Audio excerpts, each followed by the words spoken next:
All right. So I wasn't planning on going live for another 12 minutes, but we saw these numbers come out and we said, let's just get after it. So this is going to be a live reaction of what is going on. So everybody that is joining us, 3Q 2024 Rocket Lab earnings here with Mr. Scotto and Mr. Vince. How are you guys doing today? How are things been going for you for the past few weeks?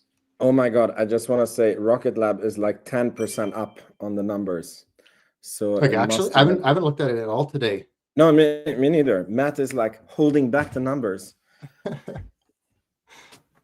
We're 11% now, 16. That's not 30. my intent. My intent is not to withhold any information. But let me share my screen. We can have some live reactions as to what people are seeing here in the background. So we do have an earnings call starting at 5 p.m. Eastern. So we're about 40 minutes away from that, but it gives us an opportunity to digest what's actually going on in the actual report, which will be nice because sometimes we only get half an hour. So thank you everybody for being here. Excited. Yeah, very excited. Scott, feel free to stream to your channel as well if you feel you would like Jesus to. freaking Christ. Rocket Lab is currently a $1.1 million position for me. There you go. Unfreaking believable. So what would you guys rather do? Would you rather, let's just read what maybe they wrote in the quick news report here, and then we can maybe dive deeper into the actual numbers here. So let me switch these if you guys don't mind. Give me some switcheroo. Let's see. All right, let me switch to the screen. So 3Q 2024 posts 55% year-on-year growth, which is actually slightly higher than what I was expecting at least. So third quarter, we once again executed against our end-to-end space strategy with success and agreements reached across small and medium launch as well as space systems. Revenue grew 55% year-on-year to 105, which was the top end of guidance. And we continue to see strong demand growth with our backlog at 1.05. That's a key number because I wasn't really expecting it to grow. And actually, that's kind of down quarter on quarter. So anyway, we'll talk about that maybe when we get into the presentation. Significant achievements for the quarter include a launch service agreement for multiple launches on Neutron. Holy shit. Let's go. That's why the stock is up. I was like, okay, so we'll get into that. With a confidential commercial satellite constellation customer, successfully launching 12 Electrons to date, making 2024 a record year with more still to come, signing $55 million in new Electron launches, further cementing Electron's position as a global launch leader and being selected by NASA to complete a study contract to retrieve samples from Mars and return to the Earth as part of a world-first mission. We expect to close out the year strongly with Electron launches scheduled in November and December alongside continued progress across Neutron and space systems. That is behind our guidance for a record 125 to 135 for Q4. Okay. Now, to give everybody some context, I think they were guiding for about 600 to 650 in fiscal year 25. So this is a stepping stone because I'm not exactly sure where we're going to end up. For those of you that have been following, we've kind of been in the 95 to now 105 range for the past 2 to 3 quarters. And this looks like it's going to be a stepping stone quarter for Q4 going into the next year, which should have about a run rate on average about 150. So I'm curious what they're kind of forecasting, but I think we'll find out more about the fiscal year 25 forecast in the actual February report for fiscal year 24. So business highlights. Okay, this will be fun. Sorry, do you guys want to add anything? I'm freaking out. I'm like very passionate about this. I don't want to steal the spotlight. No, keep going. Okay. So business highlights for the third quarter plus updates since the second quarter update. Achieved new annual launch record of 12, which was up 1 from last year, with more scheduled in November, December. Okay. Third most launch frequently vehicle and remains the across the world, and then the second most in the U.S. I think everybody knew that already. Several new Electron deals totaling $55 million in the quarter, demonstrating an increased average sales price of 8.4, which is basically a 67% increase since launch. Successful Electron launches for 3 separate commercial constellation operators in Q3, including 2 missions launched within just 8 days of each other. In addition to those, Electron's most recent launched in the 4th quarter on November 5th, including an expedited turnaround of 10 weeks. That was pretty badass. This is what I think everybody's freaking out about. So Neutron signed a launch service agreement, multiple launches on Neutron with a confidential commercial satellite constellation operator. Interesting that that's confidential. That signifies the beginning of a productive collaboration that could see Neutron deploy an entire constellation. Fucking badass, dude. Announced a federal defense contract that supports Neutron and the development of Archimedes engine with the U.S. Air Force Research Laboratory. Double engine testing cadence for Archimedes over the quarter at Rocket Lab's engine testing site in Mississippi, alongside strong production execution at the company's engine development complex in California, which included multiple engines manufactured, assembled, and shipped for engine testing. Significant progress made across Neutron structures and infrastructure, including completion of the construction of rockets, assembly, integration, and test AIT facility in Virginia, and well-positioned to on-ramp to the U.S. Space Force's NSSL, National Security Space Launch Lane 1 program, which began accepting proposals in November 2024 to on-ramp new launch providers to an indefinite delivery of indefinite quantity, IDIQ, contract valued at $5.6 billion over a 5-year period. I'll pause there. Want to hear your guys' thoughts, and in the background, I'll be checking the stock price. Vince, you want to start? Oh, you might check your mic. Yeah. So I mean, I'm blown away. This is what I can see. I can say what it says on the glasses. But basically, it's like, I was expecting this, and I was like, okay, if I'm bullish, it's maybe like this, and then if I'm bearish, it's like this, and this is like way up here. Like, it's giving everything that I wanted to hear. Basically, new Neutron agreement. Neutron is on. They sold a crap ton of Electron. I mean, they're firing on all cylinders. Yeah, I don't have much to add. I'm kind of trying to organize everything, checking if the 10Q is out, but it's not out quite yet, because that'll give us a glimpse into the first, like what launch backlog will look like based on Neutron. And with that, we can have a rough estimate of how many launches were booked within the quarter. But also, as I say that, I'm kind of realizing maybe they weren't explicit that they were signed in the quarter. So, oh man, I'm like tongue-tied. This is phenomenal. Yeah, I'm kind of curious, because going back to that 1.05 billion backlog number. So if you remember, we exited 2Q with 1.065, and so sorry, Matt. Did they give the backlog number for? Yes, yes, they did. Again, then?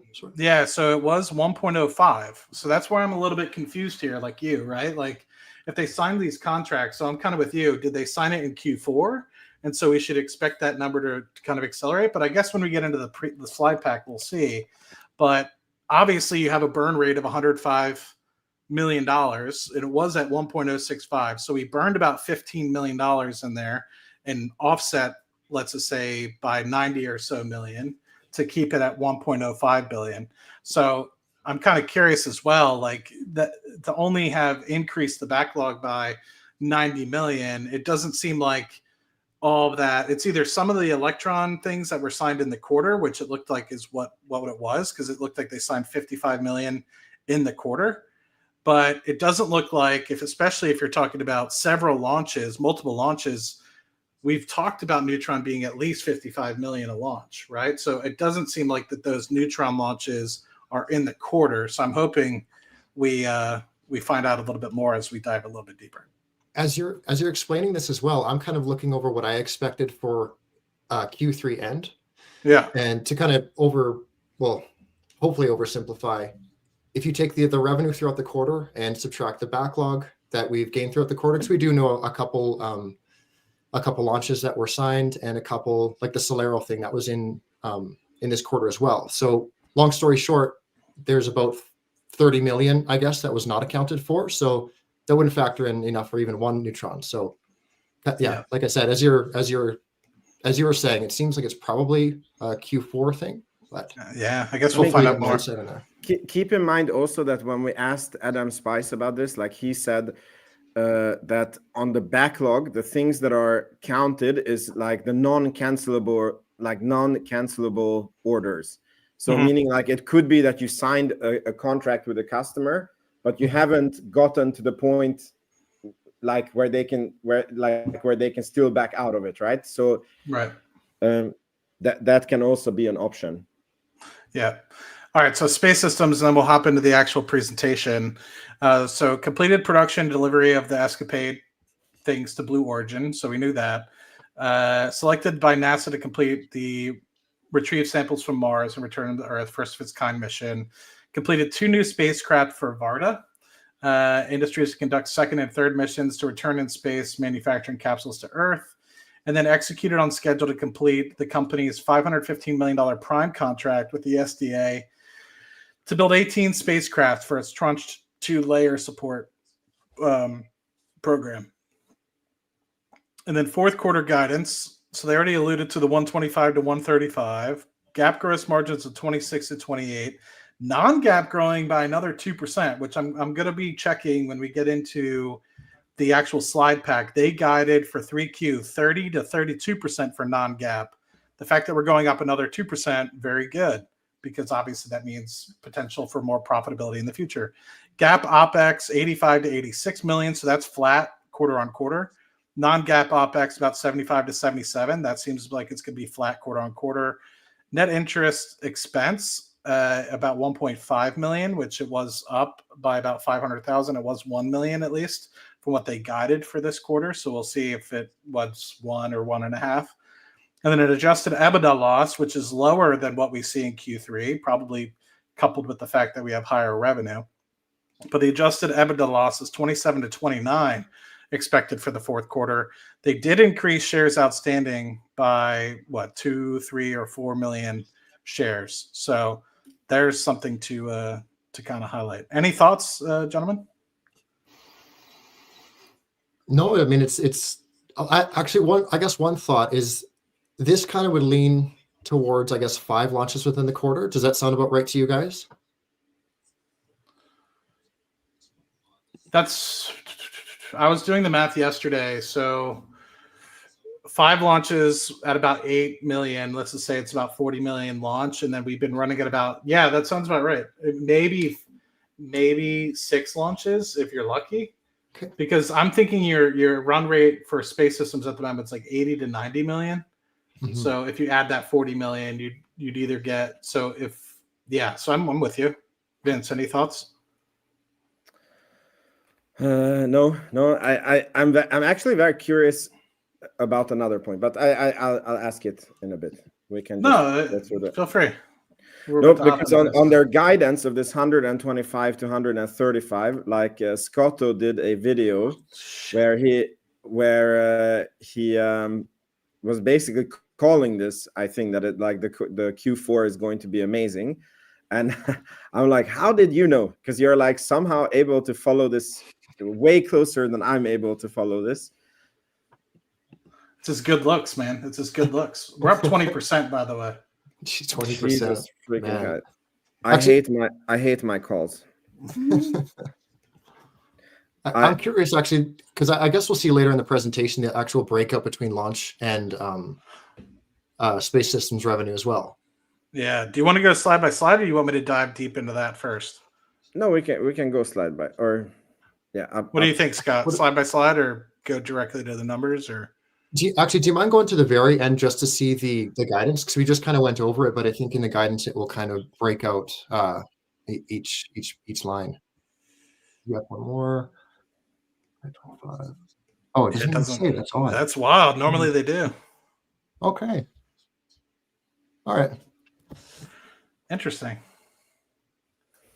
I want to see if there's anything else that. No, I mean they just. Yeah, I'm surprised, Scott. Normally they do. All right, so let's start at the beginning. So first off is Electron or highlights, delivering as an end-to-end space. So this one is pretty cool. So multi-launch agreement signed, confidential satellite constellation operator, Electron, record number of launches, so 12 to date, Curious to see how many we end up with. 55 million more launched in Q3. So I guess 55 at an average sales price of 8.4. What is that? I guess 7 launches signed. Let's see. The tools to do things in space. I'm curious as well. I didn't hear anything about a manifest yet, so I'm curious to see if the manifest shows up for 2025. The Mars sample return. We noted satellites coming off the production line at scale, and then the space services is the future piece of the organization.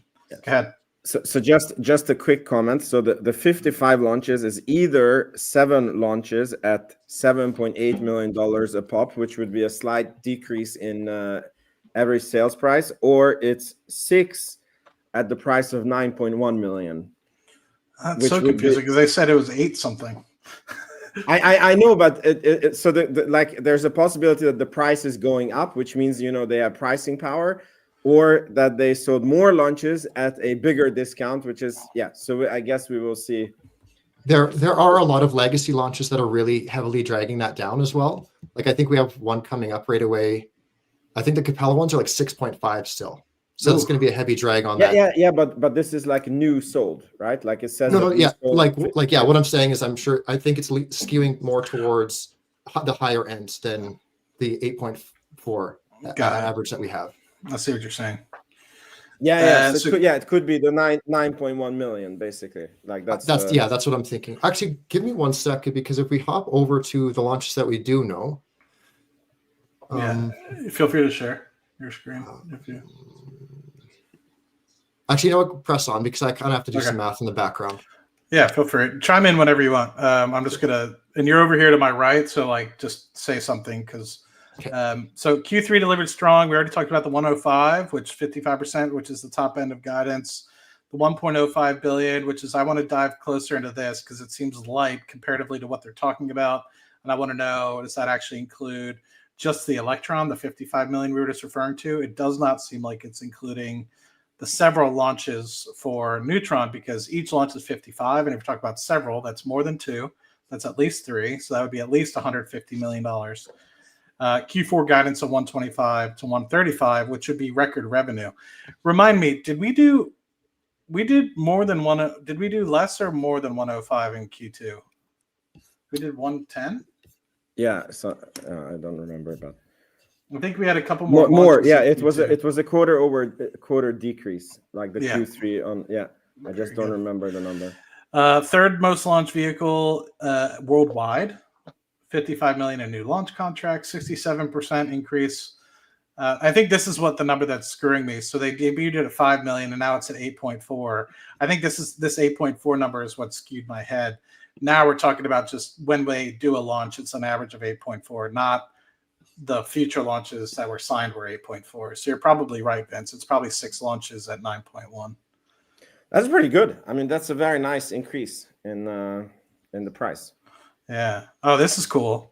Third most launched vehicle worldwide after SpaceX and China. So I guess they have the Long March 2, which launched how many times? I guess close to 14 times, and then it's so funny. SpaceX and the Falcon 9. It's like Christ. A total different scale. But we're beating a lot of people. The Vulcan Centaur, the Atlas. Japan. Wow, cool. So missions launched. So we the multi-launch contracts, 3 successful launches. Guys, in the quarter. We're up 27%. Holy shit. 18.6%. Jesus. Or sorry, $18.6. Wow. That is insanity. That's insane. Maddie's got to look for more houses. Okay, so mission launched under multi-launch contracts. So 3 successful missions launched in Q3 for 3 separate customers. All were continuation of multi-launch contracts with return customers, including 2 launched back-to-back within 8 days. That's Inspective, Capella, and Kines. From contract to launch in just 10 weeks. So this one was basically the confidential customer that they had that signed up for something in Q2, and they were able to turn it around. In, what was that, November 4th? 5th? No, it was November 6th on Election Day. Neutron. This will be where the the fun part is. Neutron open for business. Signed launch contract with commercial constellation operator. Launched from Complex 3 in Virginia. 2 dedicated Neutron launches for 2026 and 2027. That's some good color to know. Mhm. Beginning of a productive collaboration that could see Neutron deploy an entire constellation. Consistent with our target price for Neutron. So that's 55 million. There you go. Okay. I mean, So, yeah, it could that be has it to could show be up in 52. Q4. Yeah, it could be like 52, or like it's just Either way. yeah, it's not That's- 30 million. Yeah, That's insane. That's insane. Okay, so we should see that showing up in Q4. Neutron position for NSSL Lane 1 on-ramp, RFP live. Compelling choice. This would be the big contract, man. 5.6 billion over 5 years. That'd be insane. So on track for expedited launch expected launch 2025, meeting the requirements. Experience developing launch vehicles like Electron and Haste. On track to bring Neutron to market faster in any vehicle in its class, demonstrating capability. Electron reaching 50 launches faster than any other commercially developed rocket. And then Neutron developed in close partnership with customers to meet their needs, including a $24.35 million contract with Space Force to develop the upper stage. Any thoughts, gentlemen? That's big news. I mean, I understand why the stock is up. I really hate my calls right now, but I sold with a passion. But I mean, it's basically like a thesis prover, because they have the first customer of Neutron. It's a constellation customer. That means that if this goes good, they're also alluding that it's going to be a return customer, because when you are the launch vehicle of how do you call it? Like a constellation has to be replenished all the time, right? So if you get this contract, it's really not just like you get 2 rocket launches or 3 rocket launches. It's like you're going to be the future operator of that constellation until that constellation is running, and until you piss your customer off really bad, or until there comes a better alternative than you, which is not so easy to come by in the rocket industry. So it's really like, you had a huge uncertainty in the stock. You didn't know if Neutron had demand, or that's what at least the analysts were asking, and that risk went out the window. And yeah. All right, so we got T-minus 20 minutes to digest this. Scott, do you have anything to add? No, I was still doing the math on those Electron launches, and from what I can tell, we know that there's the 4 confidential customer that was signed in Q3, and it seems like, based on the numbers, that there was additional 2 more. I guess one would have been that 10-week turnaround launch. So we have one more mystery launch that we're unsure. Jesus Christ! As I can tell. I'm sorry, guys. Have you been looking at the super I haven't. chat? I just looked over. I've been eyes deep in this. Thank you Jesus for the freaking Christ! super chats, my guys. You guys are awesome. Oh my God! Thank you so much, Fool's Gold. Yeah, much appreciated. You guys fucking rock. As always, you guys rock. Sorry if I'm not trying to intentionally avoid you guys. I'm just eyes deep in this. Much appreciated, as always. Anything that we can do to help you guys is did I exit him out, or did he exit himself out? I think he exited. He retired midstream. There you go. he was so rich. He's like, I don't need to be public anymore. I'm done. I'm done. Scotto. Okay, so government integrated in Neutron development, U.S. Air Force Research Laboratory, federal defense contract to support the development of Archimedes, valued up to $8 million. Study contract will showcase Rocket Lab's digital engineering processes. Interesting.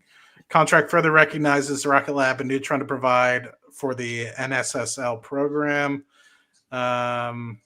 U.S. Transportation Command extension of the 2022 research agreement to continue exploring point-to-point cargo delivery.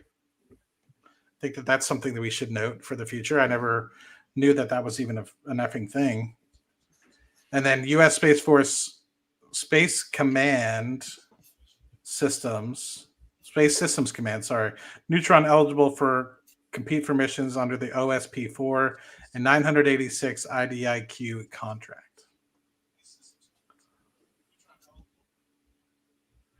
All right. Flight hardware, reusable fairings. So I guess this is some pictures of the upper stage, the fairings that kind of collapse in. Connecting 2 fairing halves to Neutron's first production stage. Qualification upcoming. Some more progress. Stage 2 conducted a successful Stage 2 initial wet dress rehearsal involving the stage and flight configuration with avionics, fluids, and propellant management systems. I wonder if they're going to make this one explode too. I'd love to see that video. We're getting close, my guys. We already did tank 1, so my curse is on. We already did tank 1. I think you guys remember that. We tested the Archimedes engines. I don't think we have 9 of them yet to do a wet dress rehearsal, but if they get this wet dress for Stage 2, I mean, and these fairing pieces go well, what else do we really need to do other than integrate it? But I'm confused. Weren't they testing the Stage 2 tank already? That's the one that they blew up. No, you might be right. So it's the Stage 1 tank that I haven't seen blown up yet, or Stage 2. You might be right, Vince. Yeah, because that's the one that is like weighs as much as a Harley Davidson, and it has to be very cheap because it's expendable. Like that's the one that they blew up already. But I guess that it's saying that they are doing the wet dress rehearsal. It means that they're like on the last steps of the testing, right? That makes maybe more sense. They're testing the actual like that's the actual flight hardware, right? Like exactly. Versus before they were testing pressurization and making sure the materials were okay. Okay, that makes more sense. Yeah, thank you for walking me through that. That's smart. Okay, first stage propellant tank. So the flight hardware for Stage 1 propellant tanks undergoing manufacturing, qualification and full flight configuration similar to second stage. So these are pretty cool pictures.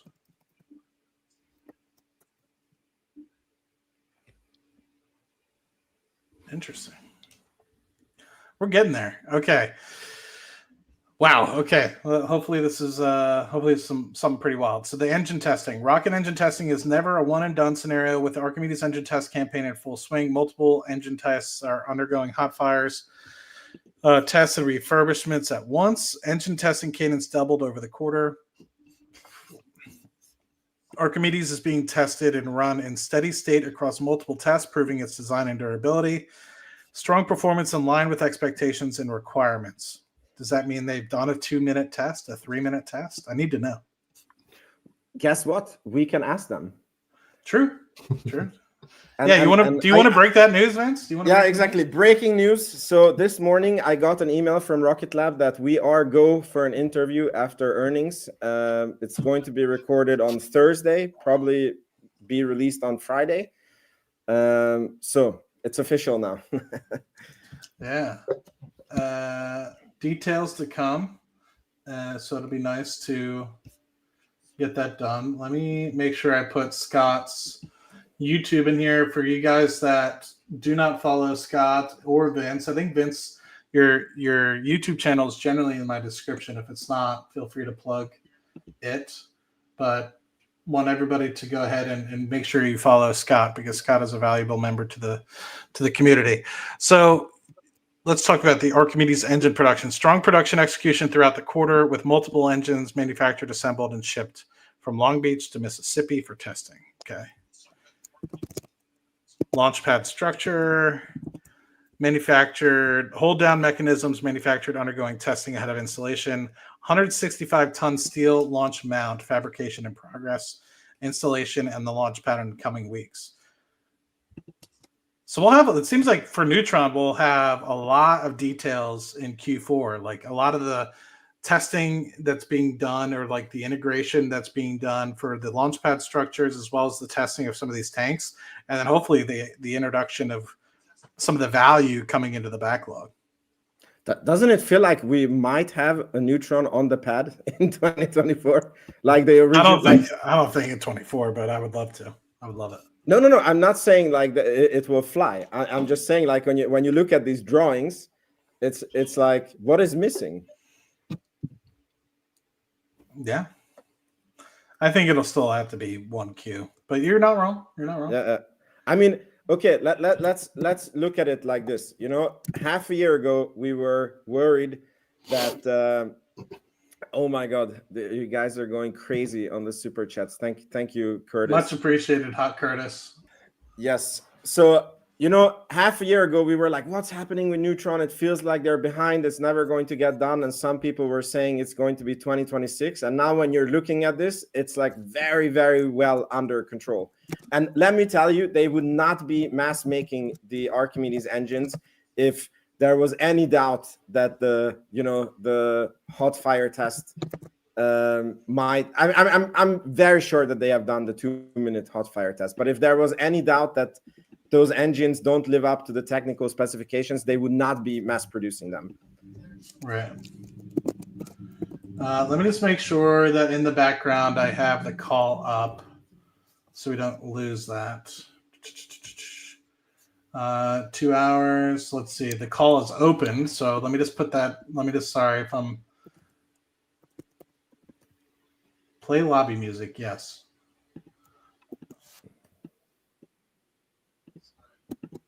Okay. I'm reading it. Settings. Okay.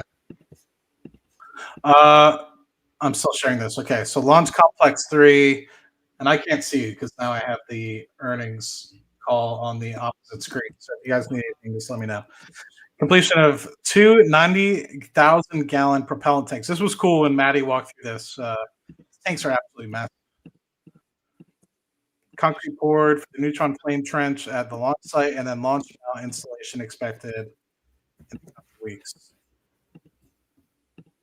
Here's the chicken farm. For anybody that watched the interview with Maddie, she walked through the chicken farm, which is the assembly, integration, and test facility, close proximity to the launch pad. They bought this. It was a chicken farm, and now it is a multi-million-dollar rocket printing machine. Integrate. Well, I guess the machine's not here, but this is where they integrate and get everything all ready. You realize this is the Rocket Lab brand. You know, in Mahia, like they have the sheep running around, and then in Virginia they have the chicken running around. It's like there is no Rocket Lab launch pad without, you know, like the farm animals being around. Yeah. So big enough to move 2 neutrons in and out. So this large, what do we got? Okay. I got the call in the background here. You guys got to keep me honest. We got 10 minutes to, and I want to get to, so space systems, Mars sample return study, selected for study contract to reduce costs and complexity for NASA. Selected by NASA to conduct a study into the retrieving program for Mars and bring them to Earth on an accelerated schedule at reduced cost compared to current proposal.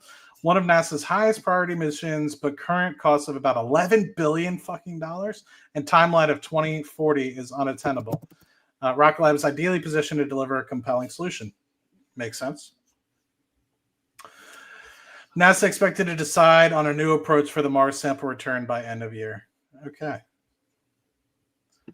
Our fingerprints are already on some of the most significant Mars missions. So they have the Mars InSight lander, the Perseverance rover, Ingenuity, Mars helicopter, MAVEN, MSL, which is the Mars Science Laboratory cruise stage, and then the Escapade mission. What is this? Oh, okay. So they're talking about pretty much how Rocket Lab is situated and has done things like this before in terms of being able to bring things home from Mars, transfer and operations, descent and landing, small launch to space, rendezvous and proximity operations, and then reentry and landing. So lots of different things to do.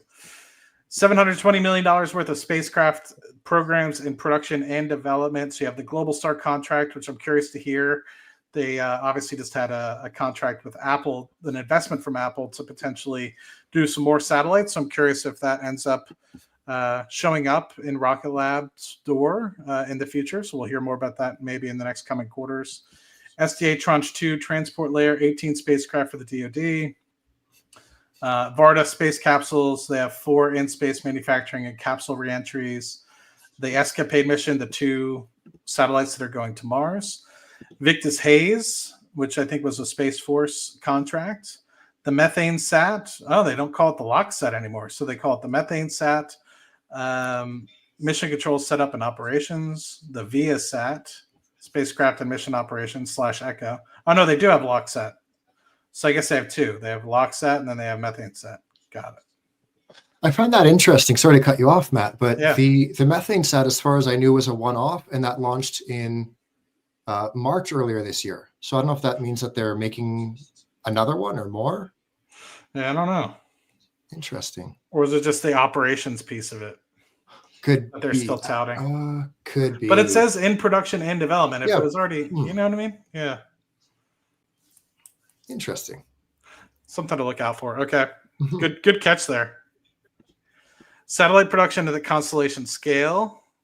Production humming with a 10,000 square foot facility in a 40,000, clean room, 10,000 square foot satellite clean room, 40,000 square foot production and test facilities in use for multiple constellations and satellite programs.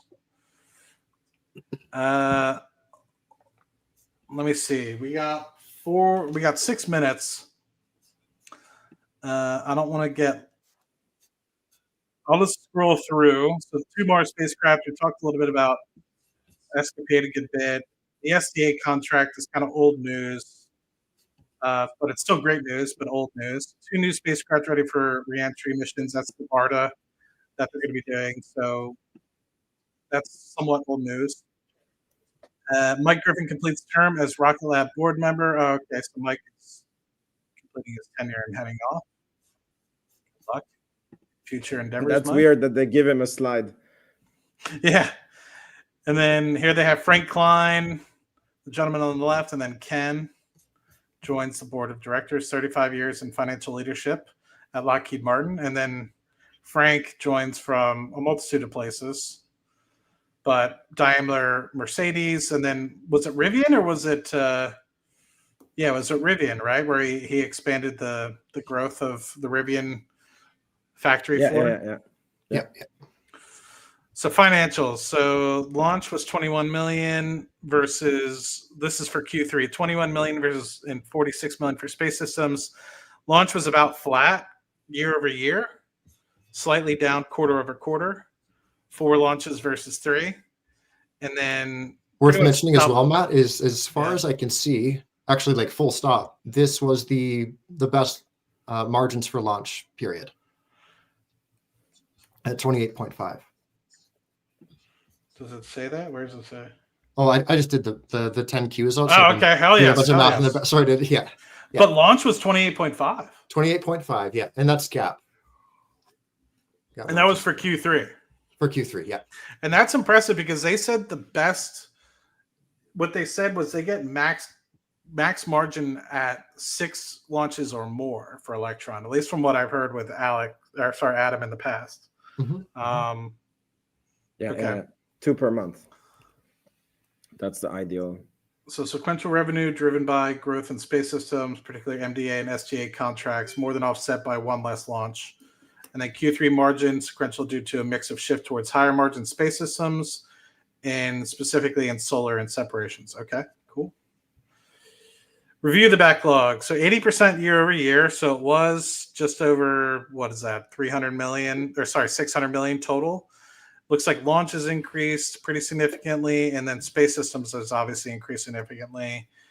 Sequential rebalancing and backlog mix is healthy. Launch bookings offset a strong quarter of space systems revenue recognition.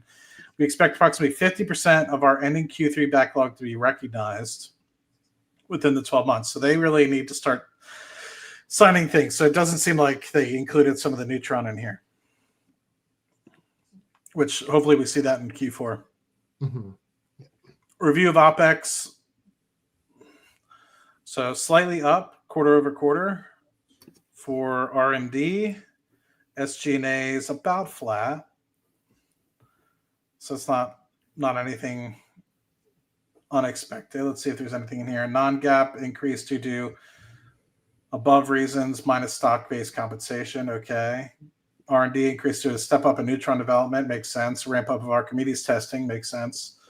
And continued investments in the structures makes sense. So free cash. So 508 million. That's a number I wanted to stay above 500 million. So I'm happy to see that. And basically for adjusted EBITDA, we're increasing EBITDA loss. So let's see. Cash consumed from purchase of property, equipment, and software decreased by 4.3 million. Cash consumed by operations increased by 18 million, sequentially driven by working capital improvements. And then adjusted EBITDA loss decreased 9.7 million sequentially due to R&D spending. So yeah, you can see this larger amount of R&D here in the black for Q3 comparative to Q2, and then the financial outlook, which we already kind of covered. Okay. With 2 minutes to spare, what do you guys think? I cannot believe that we had the chance to buy this company a year ago in the 4s and in the 3s.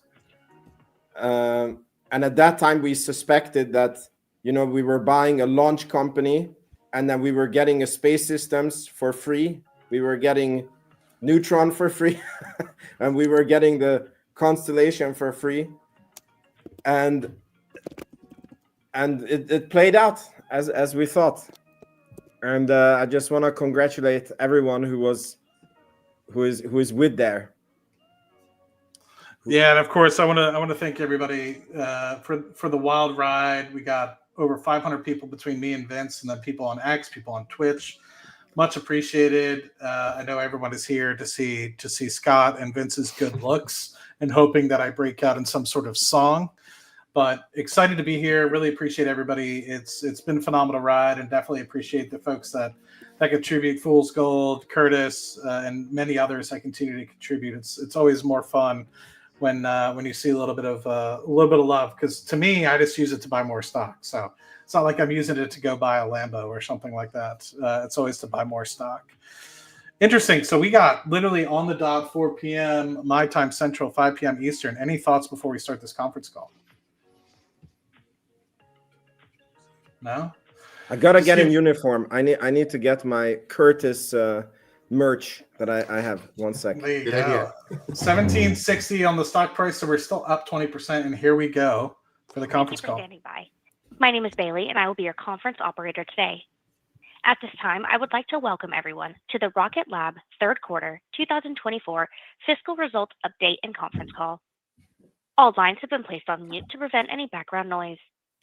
After the speaker's remarks, there will be a question and answer session. If you would like to ask a question during this time, simply press star, followed by the number 1 on your telephone keypad. If you would like to withdraw your question, again, press the star and 1. I would now like to turn the call over to Marielle Baker, Senior Communications Manager at Rocket Lab. You may begin. Thank you. Hello and welcome to today's conference call to discuss Rocket Lab's third quarter 2024 financial results.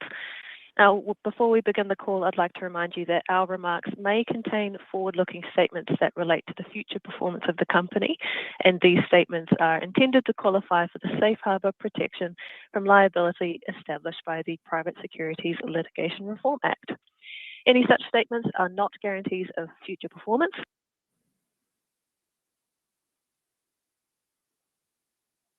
Is it just me or it cut out? And factors that could influence our results are highlighted in today's press release, and others are contained in our filings with the Securities and Exchange Commission. Such statements are based upon information available to the company as of the date hereof and are subject to change for future developments. Except as required by law, the company does not undertake any obligation to update these statements. Our remarks and press release today also contain non-GAAP financial measures within the meaning of Regulation G enacted by the SEC. Included in such release and our supplemental materials are reconciliations of these historical non-GAAP financial measures to the comparable financial measures calculated in accordance with GAAP. Now, this call is also being webcast with a supporting presentation, and a replay and copy of the presentation will be available on our website. Our speakers today are Rocket Lab founder and Chief Executive Officer Sir Peter Beck, as well as Chief Financial Officer Adam Spice. They will be discussing key business highlights, including updates on our launch and space systems programs. And we will discuss the financial highlights and outlook before we finish by taking questions. So with that, let me turn the call over to Sir Peter. Thanks, Marielle, and thanks for everybody joining us today. Before we take you through the achievements of the quarter, I'd like to remind everybody what every launch, every development milestone, every spacecraft we build is working towards. Rocket Lab is an end-to-end space company. We provide the ride to space with our launch vehicles, and we build the spacecraft to do the work in orbit. This ultimately gives us the keys to space, unlocking the largest market of all space applications. with phase 1 and 2, the rockets and the spacecraft now well established, we're well positioned to create our own constellations to provide in-demand services and capabilities in space. In Q3, we strengthened this position with a few key achievements, including the signing of a multi-launch deal for Neutron with a commercial constellation operator. And we've been very considered in the way that we've approached Neutron's first commercial contracts, and I look forward to sharing more on this later in the call. On the small rocket front, we successfully launched multiple Electron missions in Q3 and signed $55 million in new Electron launch contracts. Excuse me. A testament to strong and growing demand for dedicated small launch and acknowledgement of Electron's position. As for space systems, I'll be sharing updates on various programs, but one key call-out is the Mars sample return contract study. Anybody who's familiar with Mars sample return understands NASA believes their current mission architecture is too costly, will take too long, so they've requested innovative new proposals to deliver samples sooner and bring the cost down. We're delighted to be selected by NASA to put forward a study into how Rocket Lab would achieve this, and I'm very excited to share in more details about our proposal to support the mission today. And of course, to deliver space systems at scale, you need to be able to pump out constellations of spacecraft quickly and cost effectively. I'm proud to share that our spacecraft production line in Long Beach is churning out spacecraft at a faster rate than ever, with builds underway for a backlog of more than 40 spacecraft. All of these achievements and capabilities feed into our final strategic pillar, being able to build and launch and operate our own constellations.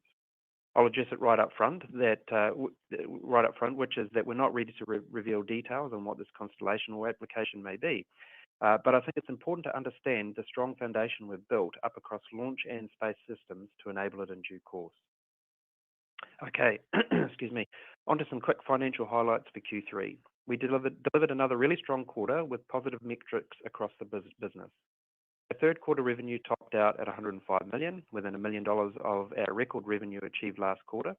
That's a 55% revenue increase year on year, while our backlog has grown 80% year on year to set at $1.05 billion at the end of September.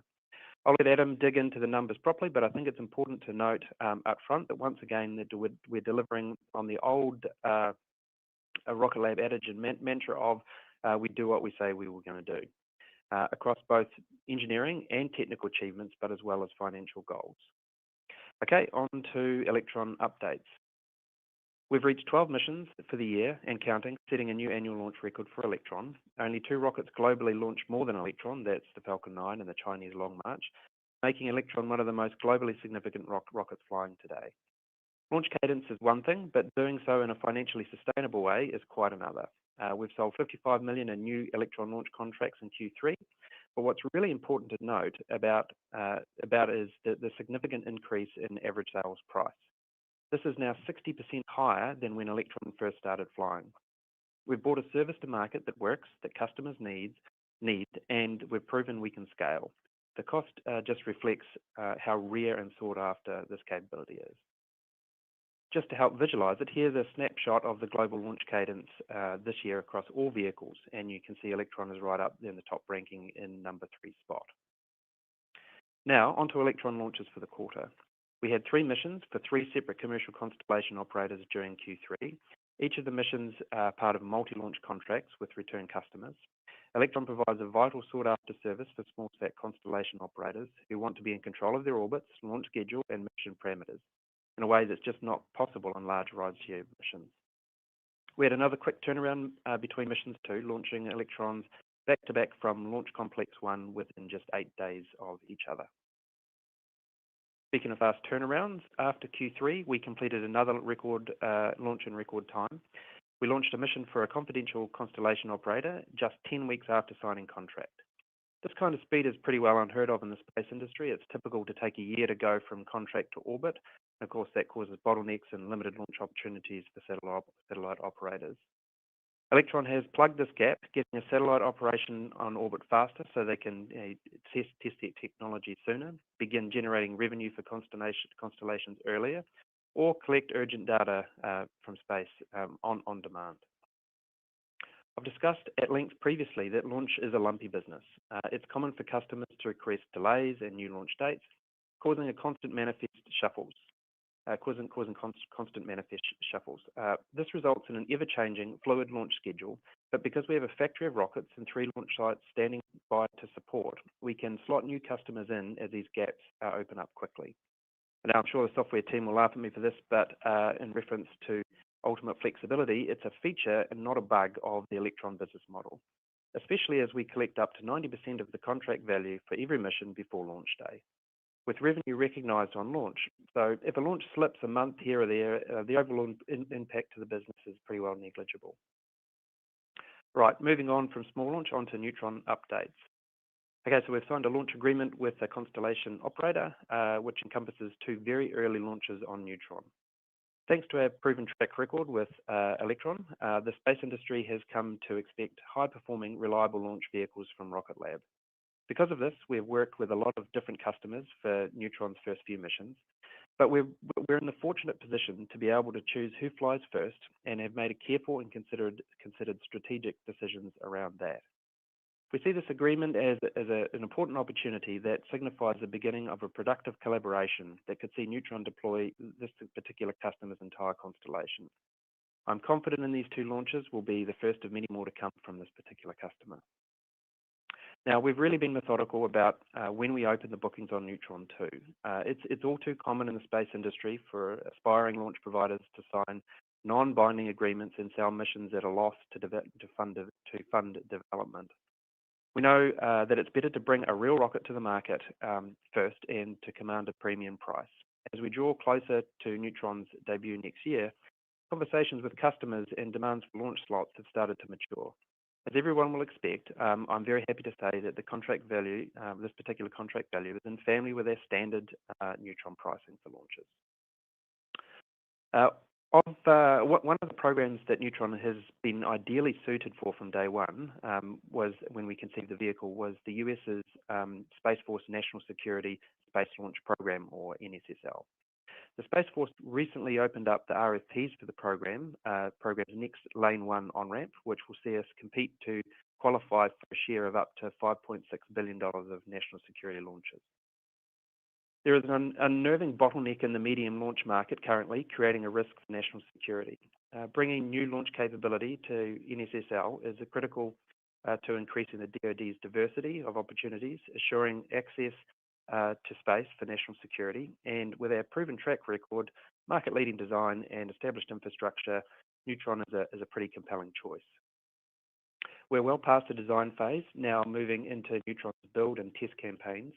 Keeping our schedule for the first launch next year puts us inside the 2025 year-end timeframe sought by the Space Forces for the next on-ramp. We brought a new vehicle to market before with Electron, which is a reliably delivered national security payloads to orbit for several years. And with Electron, we reached 50 launches faster than any other commercially developed rocket in history. So we know how to do this, and we know how to do this well. Government interest in Neutron's development is ramping up in other areas too. This quarter, we're awarded an $8 million study contract with the US Air Force's Research Lab to showcase our digital engineering prowess with Archimedes. This contract has a tie-in with the NSSL program as well, where it includes the option to expand our digital engineering processes and further build the digital engineering framework for NSSL Phase 3 Lane 1 launch providers.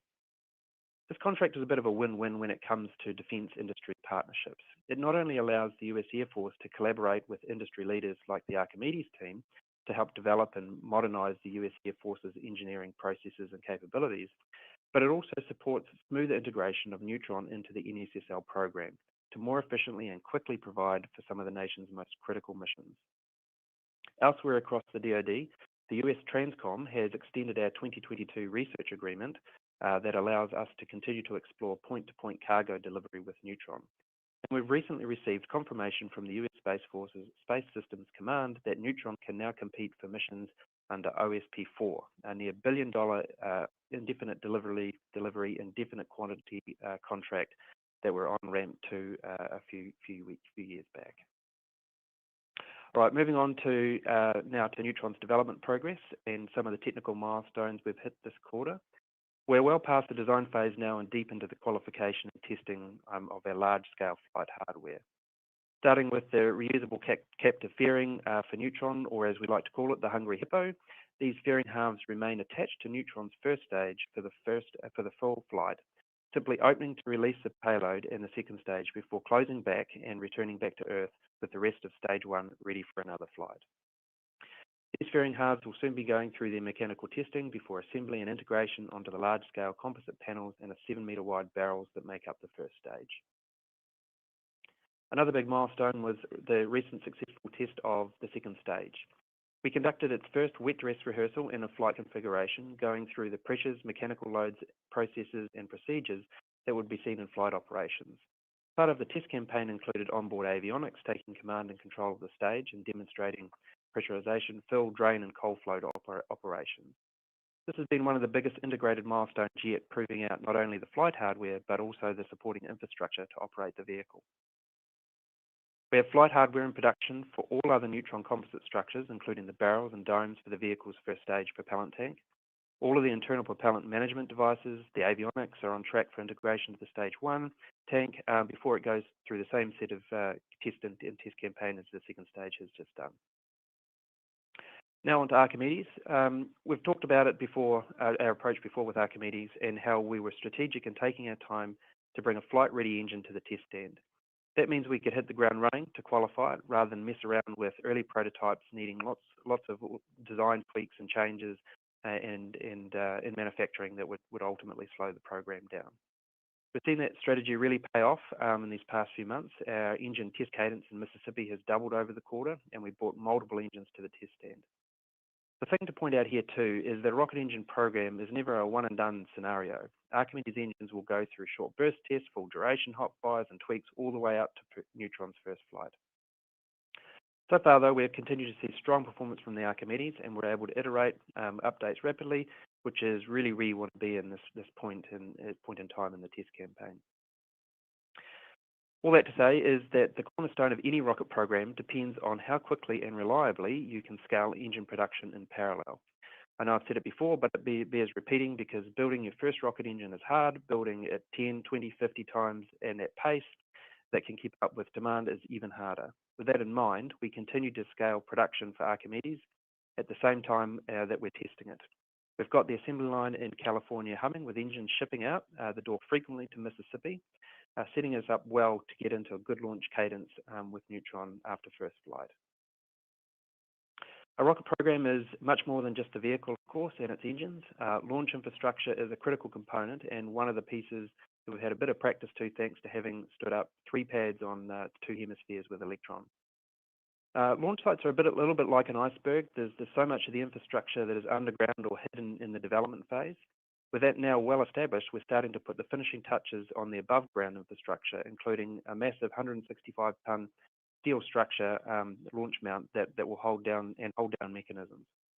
It's from this structure that Neutron will lift off next year. The launch mount will be installed in LC3 in the coming few weeks, and from there the focus will start to shift to pad commissioning before Flight 1.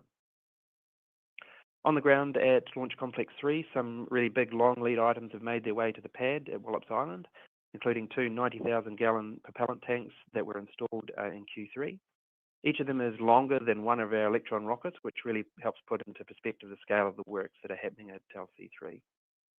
Just a few miles up the road from the launch pad, we've completed the construction of the assembly and integration and test building, where Neutron's vehicles will go through their final checks before they're taken to the launch pad. Having this building only 3 miles from the launch pad is a real strategic advantage for us, as we don't have to grapple with the slow and expensive complex logistics of transporting a hulking rocket across the country just to get to the launch pad. That wraps up the headline items on the launch front, so now moving into space systems. So one of NASA's flagship missions is the Mars Sample Return Program, which aims to bring scientifically selected samples from Mars, back from Mars to Earth for the first time in history. But NASA has said that their current architecture is too costly at $11 billion and too slow, with the samples not expected to be into the hands of scientists until 2040. So the agency put out a call to industry for new proposals, and I'm proud to confirm we were selected to conduct a study. We're putting forward a highly compelling concept that will return Mars rocks faster and at a fraction of the cost of the current cost of the program. This mission is one of the biggest, most ambitious projects NASA has ever undertaken. It will completely change the way that we think about our solar system, potentially answer whether life ever existed on Mars, and help prepare for the first human explorers on the red planet. While it might not be obvious at first glance, it's a mission that we're actually uniquely suited to. Now, our fingerprints are already all over Mars. Our technology has been incorporated into missions like the Mars InSight lander, the Ingenuity helicopter, and even the cruise stage that brought Perseverance to Mars, enabling the very rovers that are collecting the samples to be brought to Earth under the Mars Sample Return. From orbiters and rovers, landers, cruise stages, we have experience in delivering mission success on the red planet. Now, everything we've put into place over the years, either through our own organic development or through acquisitions of some of the industry's leading technology suppliers, has been part of our methodical strategy to offer vertically integrated solutions for complex missions just like these. Mars Sample Return requires an immense depth of experience and capability, the very kind that our team and technologies have delivered on before.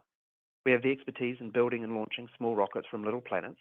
We have the innovative Mars spacecraft. We have demonstrated re-entry capability. We've enabled rendezvous and proximity missions. We're leaders in guidance, navigation, control, and our flight software is already on moon landers. And we know how to manage large and complicated missions, including ones for NASA.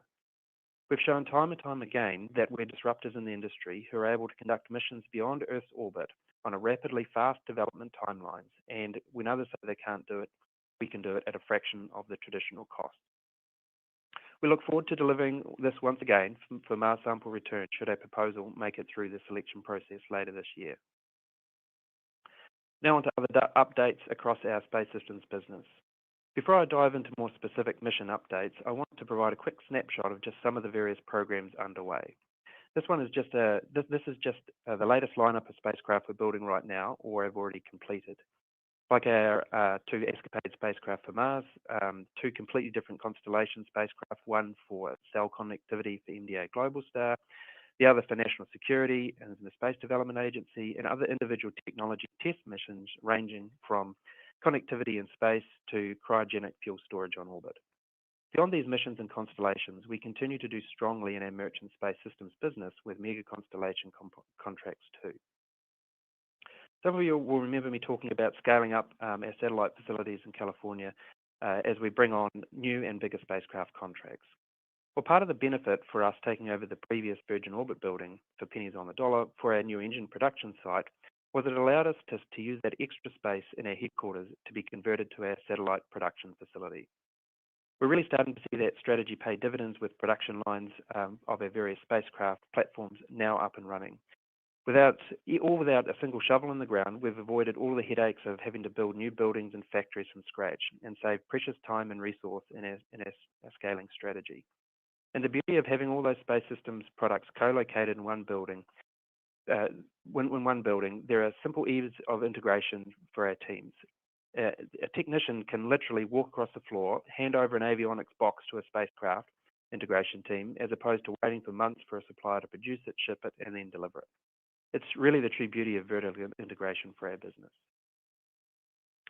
Now onto some more specific program updates under the Space Systems umbrella. And if I can stick with Mars for just the Mars theme for just a little bit longer, in Q3 we completed and delivered the two spacecraft for the Escapade science mission to Mars for NASA. It was a really monumental feat in itself, given the 3.5-year time span handed to us to deliver this mission. Unfortunately, however, outside our control, the rocket the satellites were launching on wasn't quite ready in time for that Mars transfer window, so the mission has been somewhat delayed. but the team is standing by and ready to support once the new launch date is set. Onto our $500 million prime contract with the Space Development Agency for their Tranche 2 Transport Layer constellation.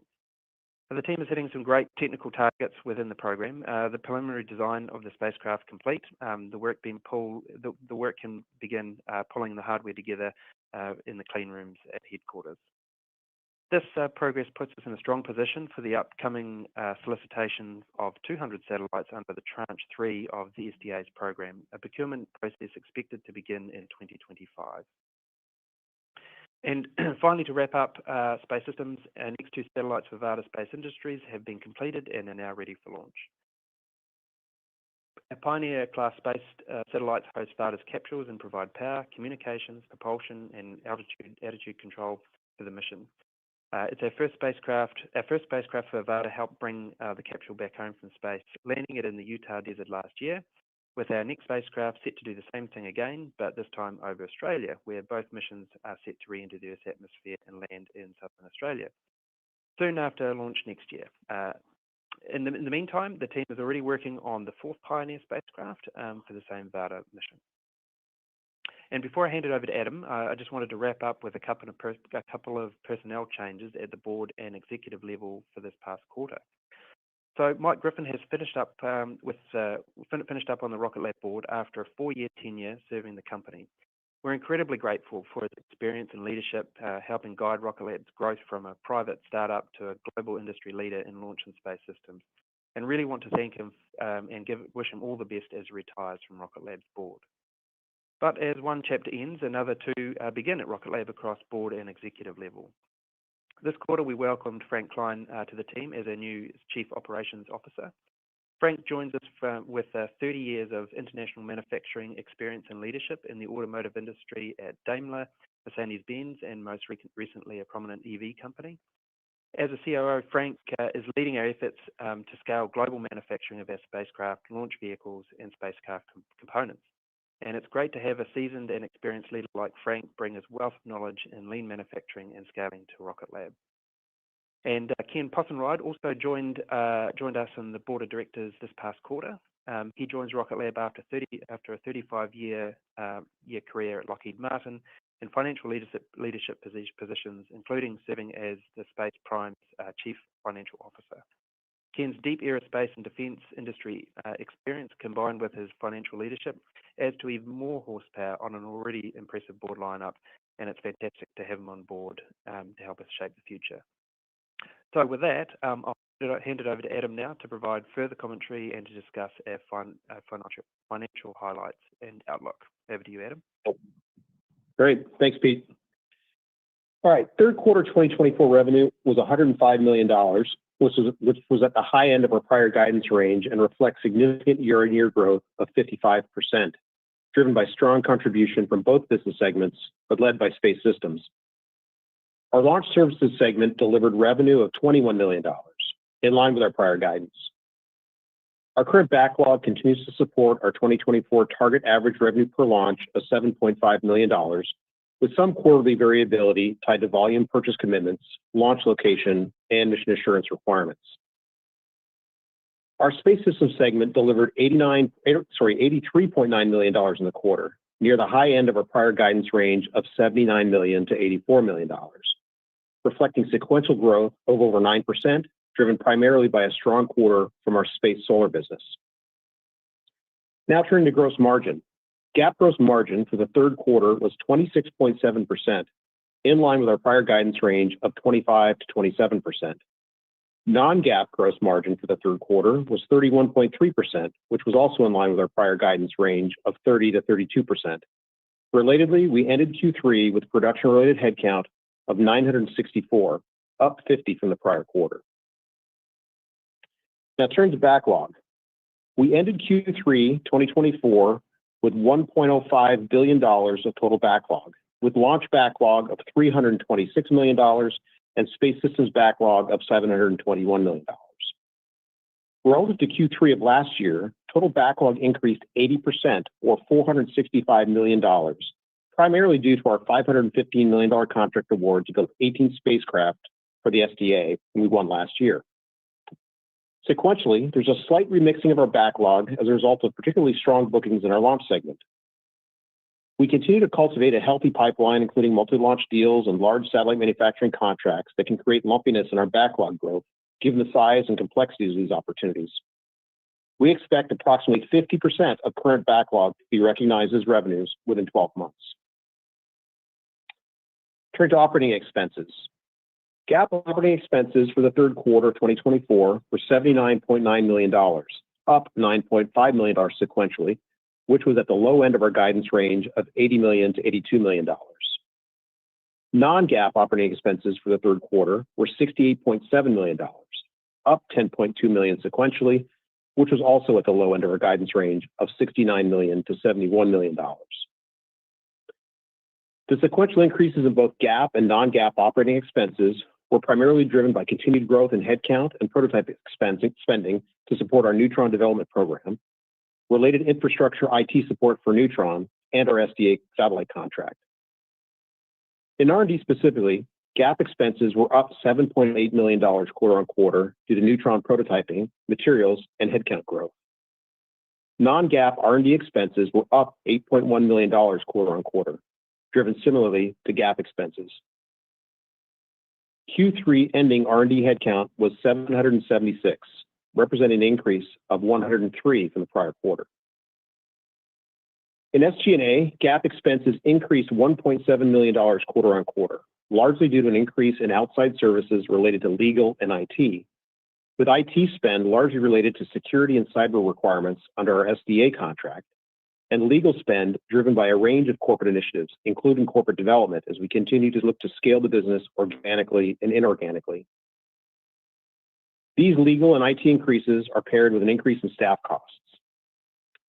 Non-GAAP SG&A expenses increased $2.1 million, driven similarly to the GAAP SG&A expenses. Q3 ending SG&A headcount was 300, representing an increase of 27 from the prior quarter. In summary, total third quarter headcount was 2,040, up 180 heads from the prior quarter. Now moving to non-GAAP free cash flow and adjusted EBITDA. With regards to cash, purchases of property, equipment, and capitalized software licenses was $11 million in the third quarter of 2024, a decrease of $4.3 million from the $15.3 million in the second quarter of 2024. We continue our investment in Neutron research, testing, and production infrastructure projects, along with expansion of our satellite production and space solar solutions capacity, and we do expect our capital expenditures to increase over the next few quarters. Cash consumed from operations was $30.9 million in the third quarter of 2024, compared to $13 million in the second quarter of 2024. The sequential increase of $17.9 million was driven primarily by increased Neutron and space systems program spend and lumpiness in space systems program milestone receipts, partially offset by improved launch contract cash collections. Overall, non-GAAP free cash flow, defined as GAAP operating cash flow less purchases of property, equipment, and capitalized software in the third quarter of 2024, was a use of $41.9 million, compared to $28.3 million in the second quarter of 2024. While we are doing better versus our targeted cash consumption run rate, we do expect a pickup in cash consumption in the next few quarters, owing to an expected increase in Neutron spending ahead of our mid-2025 launch and lumpiness in large space systems milestone payment collections. The ending balance of cash, cash equivalents, restricted cash, and marketable securities was $508 million as of the end of the third quarter of 2024. We exit Q3 in a strong position to execute on our organic expansion initiatives, as well as inorganic options to further vertically integrate our supply chain with the critical capabilities and expand our addressable market, consistent with what we've done successfully in the past. Adjusted EBITDA loss was $30.9 million in the third quarter of 2024, compared to a loss of $21.2 million in the second quarter of 2024. The sequential increase of $9.7 million was primarily driven by increased spending related to Neutron development. And with that, let's turn to our guidance for the fourth quarter of 2024. We expect revenue in the fourth quarter to range between $125 and $135 million. This range reflects a step up in space systems and an increase in launch cadence consistent with our prior outlook. In the past, we've broken down guidance by launch and space system segments.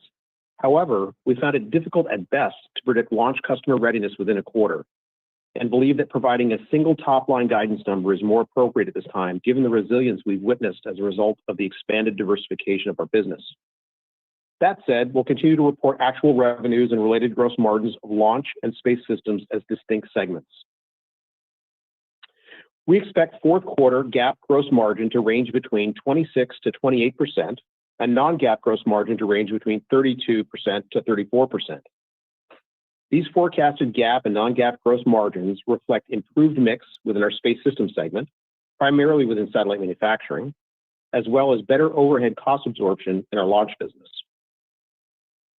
We expect fourth quarter GAAP operating expenses to range between $84 million and $86 million, and non-GAAP operating expenses to range between $75 and $77 million.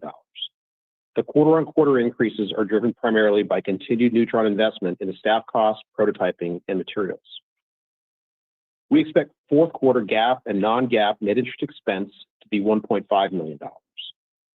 And we expect fourth quarter adjusted EBITDA loss to range between $27 and $29 million, and basic shares outstanding to be approximately 501 million shares. And with that, we'll hand the call over to the operator for questions.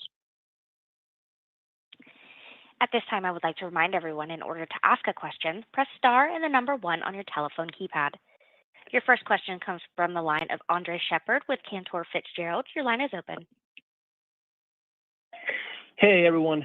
Good afternoon, and congratulations on the quarter. Certainly a lot of developments, so well done. I guess first question, just on the Neutron, I just wanted to clarify. So it sounds like the target for the first launch is unchanged for mid-2025, but the multi-launch agreement that you disclosed today, that's targeted for, I believe, to start in middle of 2026. So I guess, A, just wanted to confirm that, and B, then if that's the case, why announce this contract today, just given where you still are on the Neutron development?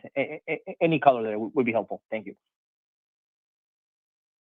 Yeah, hey Andre, yeah, happy to take that question. So I think we've been pretty clear about what we expect for Neutron's launch cadence to be. So obviously one test flight, then the following year 3, and then 5, and then we'll continue to 7 and beyond. And that's following pretty much the same scaling rate as we saw that we could do with Electron. And quite frankly, I mean, if you look back through history, it's pretty difficult to see any examples of a scaling rate faster than that. So so that kind of backs into real available slots. So as we're talking to customers, obviously they want to know when is their launch slot, because they have certain mission objectives from their end. And of course, we want to know are their spacecraft going to be ready? I think we've talked about this in the past. So it's really just a careful marry up of various customer requirements and also the launch slots that we've kind of made available to customers. And as we say on the call, we're very, very selective about those especially those early slots. We need to make sure that we're there on time. We need to make sure that they're on time. So we're kind of easing into that kind of gently. With respect to announcing it now, I think it's fairly material that once we start signing a Neutron contract, I think it's been anticipated. So I think it was a material thing that we really would have to disclose. Yeah, and I would add to that too, Andre, that we've talked about the fact that as you start to approach Neutron readiness, you think about a time frame of kind of 12 to 18 months where you want to have your customer lined up, because you got to again have this whole synchronization to make sure that the rocket's ready. There's a long time between signing a contract usually and getting the actual payload integrated and launched.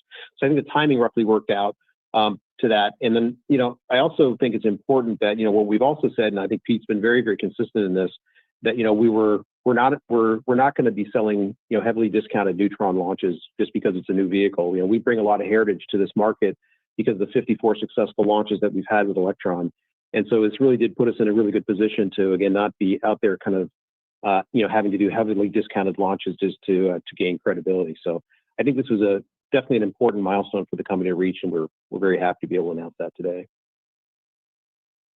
Thanks, guys. That's super helpful. I appreciate all that context. Maybe just a quick follow-up, if I may. Can you maybe just remind us, what are the outstanding maybe catalysts or milestones for the Neutron development that you think investors should be aware of? And additionally, maybe if you can give us a little more granularity on the hot fire test and the production of the additional engines there. Thank you. Yeah, sure, Andre. The best way I like to explain it is, and we tried to do a little bit of that in this presentation, was you need to think of it as three kind of pillars. One, you have launch infrastructure, and that's actually where the majority of the capital flows into. And the things that everybody should be watching there is stuff being built. Quite simply, steel going in the ground, concrete being poured, and things that look like a launch site. Now, thankfully, that's relatively easy to follow because it's sitting on the coast, and it's relatively easy to get information on that. And of course, we provide good updates. So that as long as steel is being built and shipped and propellant lines are running and all the rest of it, then you can feel pretty good about that. And then the second pillar is kind of structures. So you've seen full stage 2 tanks and flight configurations running during wet dresses, fairings, first stage tanks. So as long as you keep seeing all those large structures, I think you can see that we're on track. And they all come together relatively late in the piece for an end-to-end wet dress rehearsal.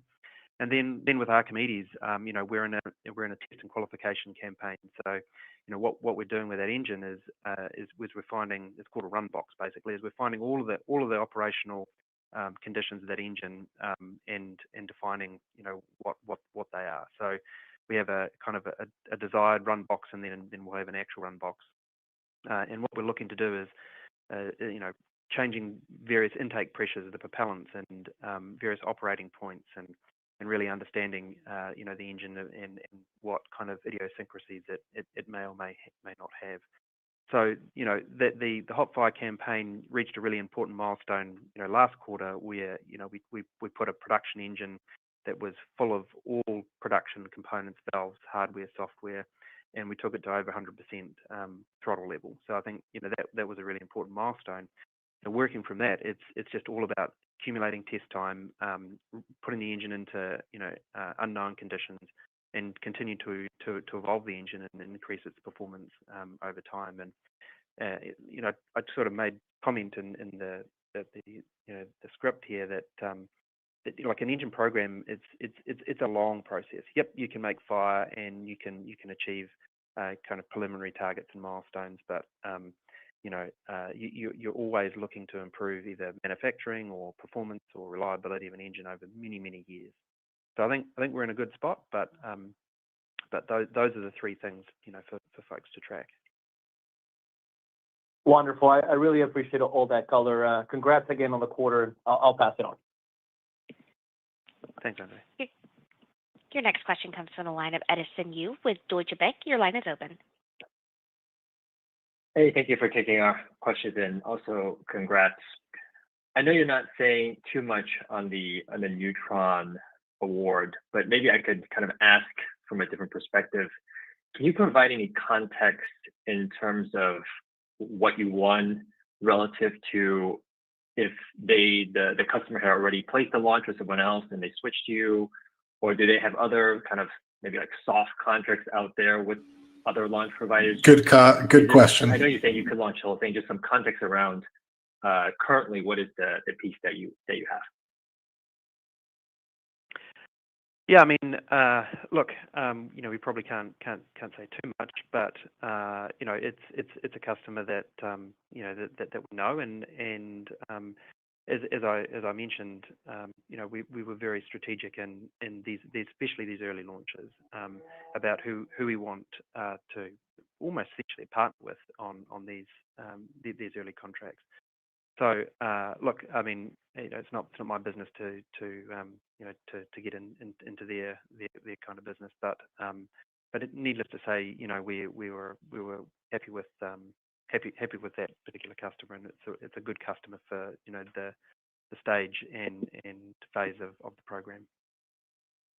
Yeah, and Edison, maybe you got a little more context to that. So, as we've talked about in the past, there just are not that many companies in our space that have executed and are in a position to launch with any level of confidence. So, you've got the added dynamic that there's a range of customers out there who also have payloads that compete with some of the other launch providers.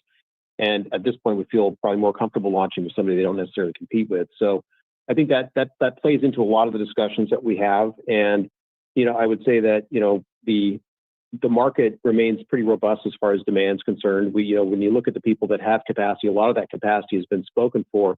So really, we think Neutron is coming to market at a great time where, we're really filling a new need for incremental capacity, and we're doing it in a way that's really non-competitive and non-threatening with those customers. So, just a lot of the stars just are starting to align on that for us with regards to Neutron.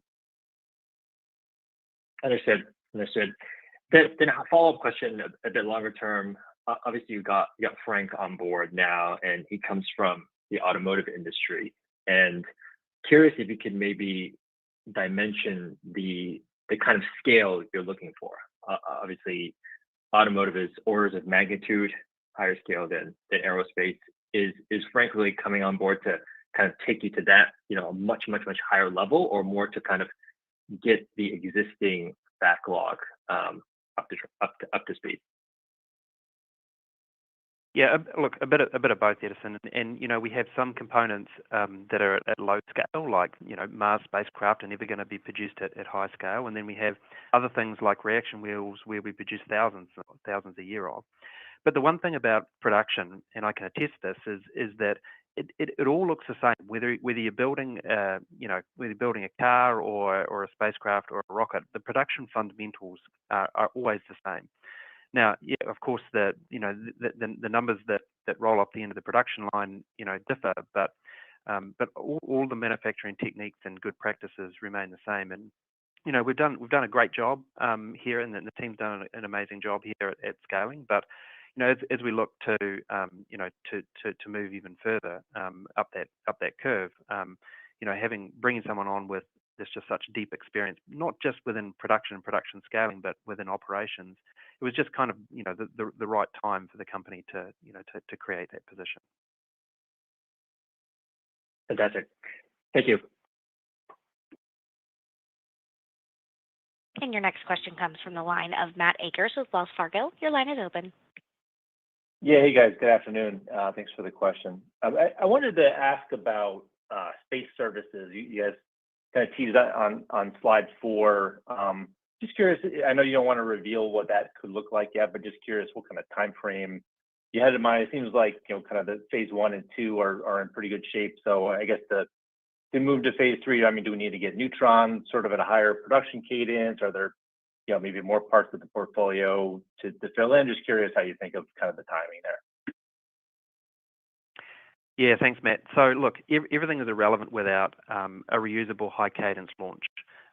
So Neutron is really the key to unlocking that. And if you look at Starlink it's a good example. It's a great spacecraft, but actually the thing that has really made that possible is a high cadence, low cost launch, and that in turn is made possible by a reusable launch vehicle. So until Neutron is flying at some level of cadence, it's kind of academic to talk about deploying constellations. Yeah, got it. Okay. And just curious on this Neutron deal, or maybe just Neutron in general, thoughts on kind of what the progress payment maybe looks like on that. Just curious, I guess, one, if there's maybe some lumpiness in cash flow around that, just because those are pretty big dollar items, and also just how we should think about kind of the advanced payments versus kind of working capital aspect as that program ramps up. Yeah, I can take that one, Pete.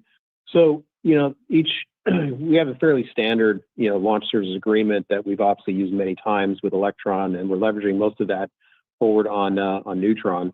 And you're right that building this this Neutron vehicle it will be a challenging working capital cycle, at least initially, particularly when you think about the context here of reusability, right? So I think we've never said that we plan to basically have a fully reusable vehicle for the first launch.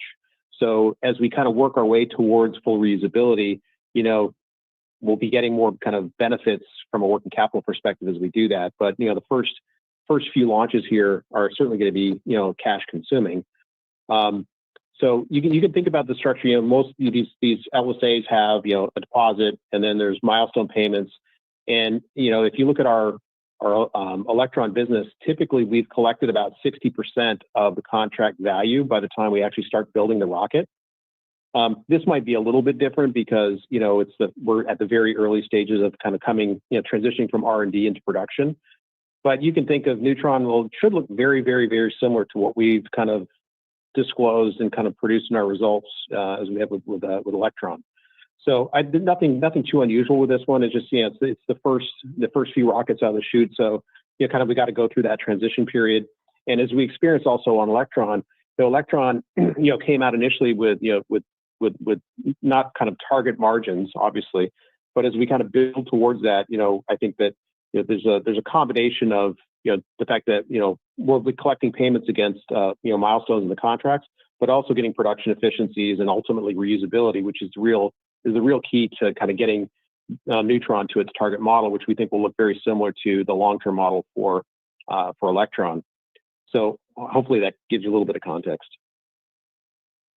Yes, that's very helpful. Thank you. Your next question comes from the line of Eric Rasmussen with Stifel. Your line is open. Yeah, thanks for taking the questions, and congrats on the progress with Neutron. Maybe just on that subject, Neutron, I know there's not a lot you want to really share at this time, but are you replacing anyone, or are you being brought on to sort of, as another alternative, just because of, like Adam, you said, there's a number of medium rockets that are, in the market or that will be potentially in the market in the coming years. But is this just sort of, you think, a hedge because you guys are a lot closer than some others? Yeah, I think with respect to kind of commercial contracts, and in some cases, yeah, definitely replacing.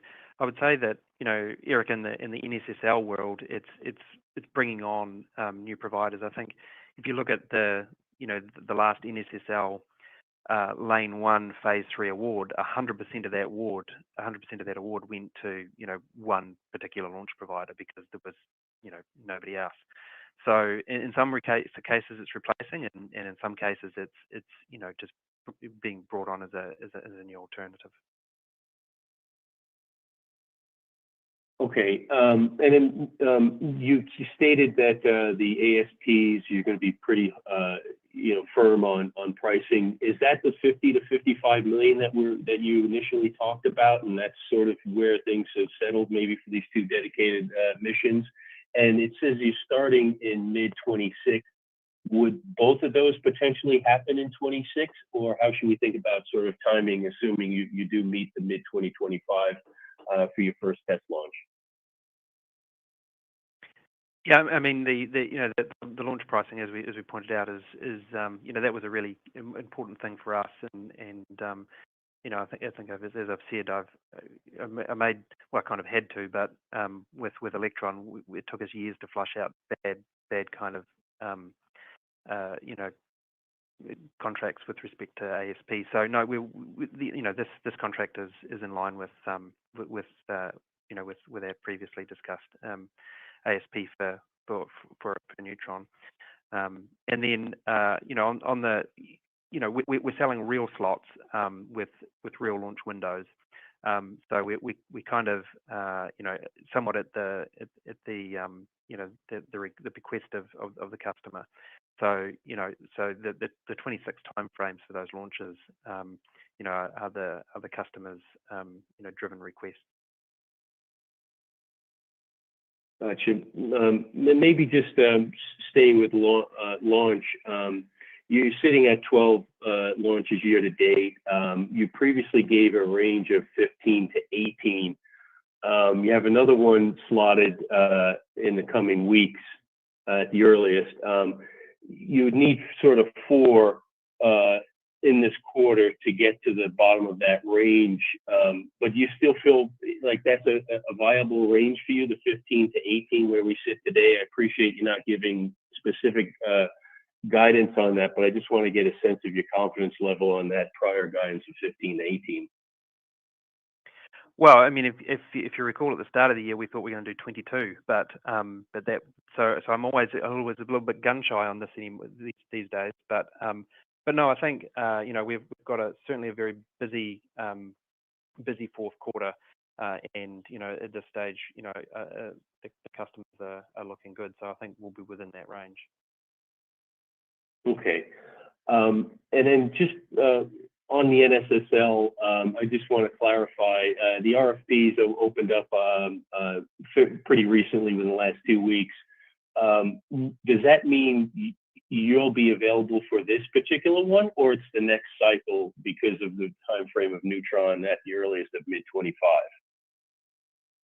Yeah, the way it works is that you have to demonstrate you can launch in 25 to be on ramped, and then once you're on ramped, then you'll bid for various task orders. So there'll be there's kind of the task order is separate from the on ramp, and those task orders are released at the times that NSSL or the Space Force decides to. I think, Eric, what we're saying that, even though we'll be on ramping in 2025, we wouldn't be awarded any contracts for launch in 2025. And right now we're planning, 1 test launch in 2025. We're talking about 3 launches in 2026, and then we've talked about 5 launches in 2027. There it is. Given kind of the discussion that we've had, previously about the first customer for Neutron that we announced today, that's obviously consuming some of that capacity in 2026. So the most likely scenario is that could you see something in 2026 for NSSL?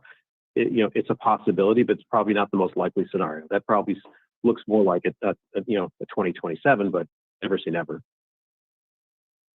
Right. Okay, great. And then just one last thing on the backlog of clarification, the $326 million for launch, does that include this latest award win for the 2 for Neutron? No, it does not, because that was a Q3 ending, and this contract was signed post the end of Q3.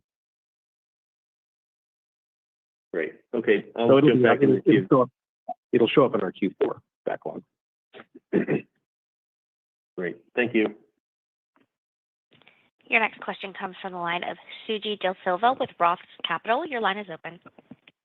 Hi, Pete. Hi, Adam. Congrats on the progress and the Neutron success here. The gross margin improvement here, Adam, is that the relative contribution between launch and space systems sequentially in 3Q and 4Q relatively even? And can you give an update on the solar gross margin improvement? Is there tailwind still there?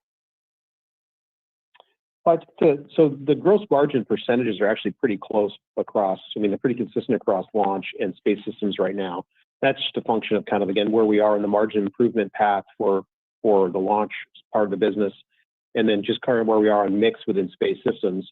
So, if you look at the mix of our business being roughly 70% space systems, 30% launch, I mean, I think kind of gives you, it's all proportional. So you just take the percentage of the business times the same rough margin calculation and just apply it.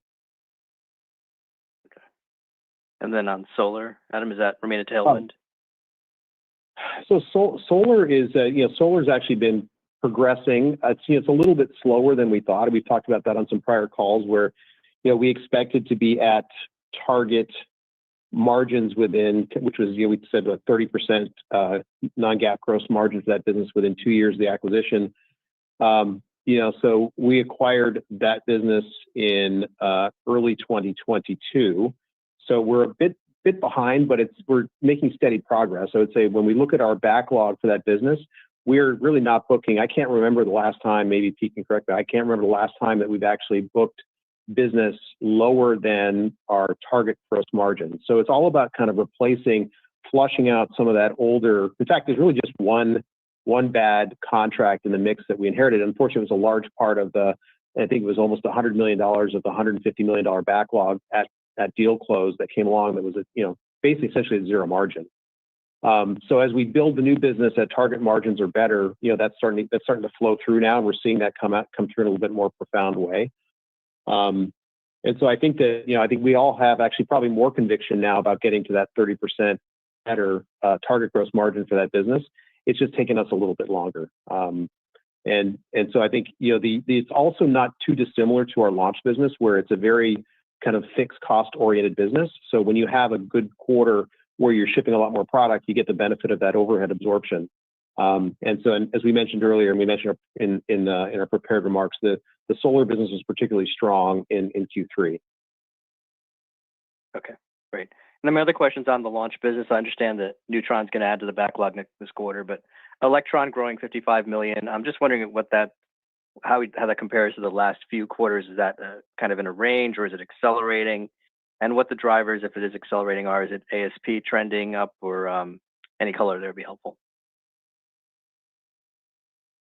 Yeah, I'll have a crack at him. Yeah, go ahead, Pete. Yeah. I'll have a crack and maybe add a bit more color as well. So launch is lumpy. Like actually launching the rockets is lumpy.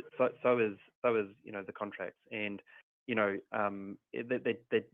can go a quarter without signing anything. So as far as historical kind of look backs, certainly this is been a good quarter for Electron, but it tends to be pretty lumpy, throughout. Yeah, and if you look at, certainly we book more launches, and again, as Pete said, it's lumpy because we're chasing bigger multi-launch agreements, but also the ASP has been very supportive. So I mentioned earlier that the average selling price for 2024 for Electron works out to be about $7.5 million per launch, and we've also talked on previous calls that our total backlog for Electron is priced at around $8.2 million ASP. So we're actually doing better on booking at higher prices, so that we're having a beneficial ASP mix effect, and that's obviously helping contribute to the backlog growth, but also to what we believe is kind of a nice steady progress towards our target margins for that Electron business. Okay, very helpful. Thanks, guys. Mm-hmm. Your next question comes from the line of Andre Madrid with BTIG. Your line is open. Adam, Peter, thanks for the time. I know we kind of danced around it, but I wanted to just ask more specifically, how much was total Neutron development cost in 3Q? I know previously you said about 160 for the year, or about 40 mil a quarter. And also, is that kind of still an appropriate target, looking all in? Yeah, I'm just pulling up the number right now. Yeah, no, this in Q3 it was total. Well, you have to split out between the different elements, but if you look at total net spend for Neutron across OpEx and CapEx, it was just a hair under $44 million. Got it. Okay. And I think that's gonna step up as we continue to kind of get towards the first launch. So that's why this first launch of Neutron is so important for us, because that really has such a tremendous impact on the P&L, right? Where we have all of this cost right now just hitting R&D. Once you get past that first test launch and we carry the first paying customer, everything flips over. You've got now R&D associated with it, cost of sales, and so forth. So it's a super important thing for us to get that first launch off, because it kind of caps that initial spend, because you'll have minimum viable product both in the rocket and on the infrastructure side of the house. And so I think probably, along with that, we still feel very, very comfortable that we're within our target original budget for Neutron. And if you think about, we talked, this is going back, when we came public, 3 years ago now, a little over 3 years ago, we said it was going to take roughly 3-4 years and cost $250 to $300 million. And, we put that in pretty stark contrast to what some other kind of medium and larger launch vehicles have cost, in the many, many billions of dollars and taken, the better part of a decade to get to first launch. So we feel like we're on track, and we're going to kind of set a new benchmark for, capital efficiency and timing of getting a new launch vehicle to the pad. Got it. And if I could squeeze in one more, could you maybe highlight backlog at some of the non-photon space systems businesses like PSC, Sinclair? I mean, how is expansion and acquiring more business progressed at that line of business? Yeah, those businesses continue to grow at a pretty healthy clip. If you look at our target growth for the components business within space systems is around 20%. And we feel very comfortable. We've been, delivering better than that with parts of our business.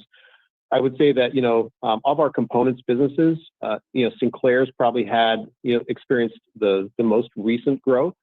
And, that's driven by, the Mega Constellation reaction wheel contract that we've talked about in the past that, has been starting to ship. But, we've seen strength, across, across all of that. If you take it in aggregate, we kind of look at it across all of it. And when you look at our merchant business or the components business, there's really two pieces to that. There's the merchant components that we sell into other spacecraft manufacturers. And then there's the integrated or vertically integrated supply element where we're now supplying our own feed, if you will, into these spacecraft manufacturing projects that we've won, like SDA and like the MDA Globalstar. So it's really, the growth is fueled not only by overall macro growth in the broader merchant market, but also from our own internal consumption as well.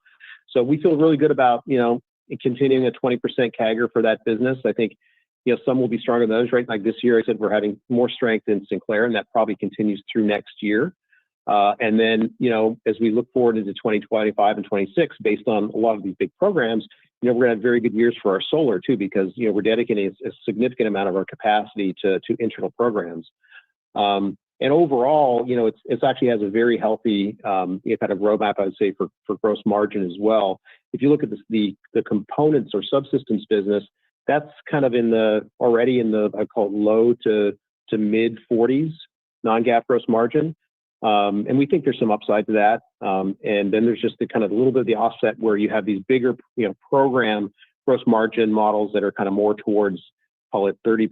So you've got that blending effect there. But we feel really good about, all the elements of that subsystem business.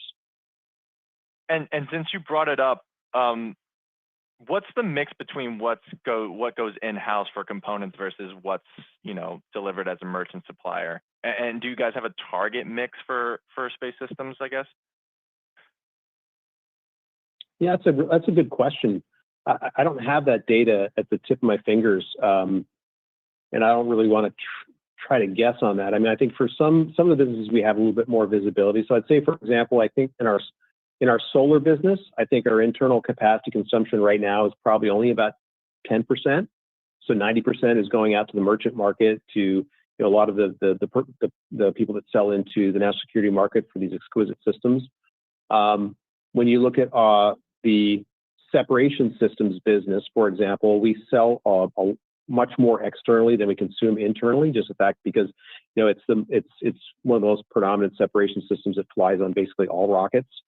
So there really is a mix. But that's a good question. We can certainly follow up offline and see if we can get you a more kind of concrete answer to that. Yeah, definitely. I would appreciate that. Adam, thanks so much for the call. I really appreciate it. Sure. The next question comes from Jason Gursky with Citi. Your line is open. Hey, good afternoon, everybody. Pete, I want to have you just walk us all through, if you don't mind, one more time, why it is that we have to do 1, 3, and 5. And if there isn't an opportunity to go a little faster here, you suggest that, history would suggest with others, you got to do it that way. But why is that the case? And Adam, you talked about throwing CapEx. There's some more CapEx coming into the mix here. Is this something we could throw some capital at and speed things up a bit? Jason, you asked the question that Adam asked me every day, and there's some things that you can throw as much capital as you want, but until you fly, you can only learn a certain number of things. And look, 135 is a pretty pretty good scaling rate at best. And fundamentally, you fly your first rocket, and you'll do the best job that you think you can. There's a whole lot of stuff you can test on the ground, and then there's a whole lot of stuff you can't test on the ground. It's just we'll obviously forward build as many of the components that we think in many of the systems and structures as we can. But you can find yourself just in a dead end pretty quickly. But it just takes time to scale the production line.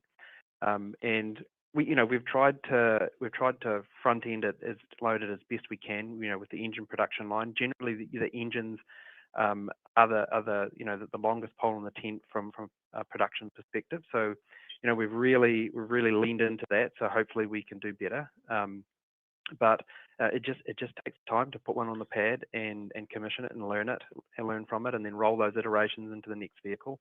And we're flying customers' payloads, so everything has to be very methodically thought through, and every change is well qualified to reach that cadence.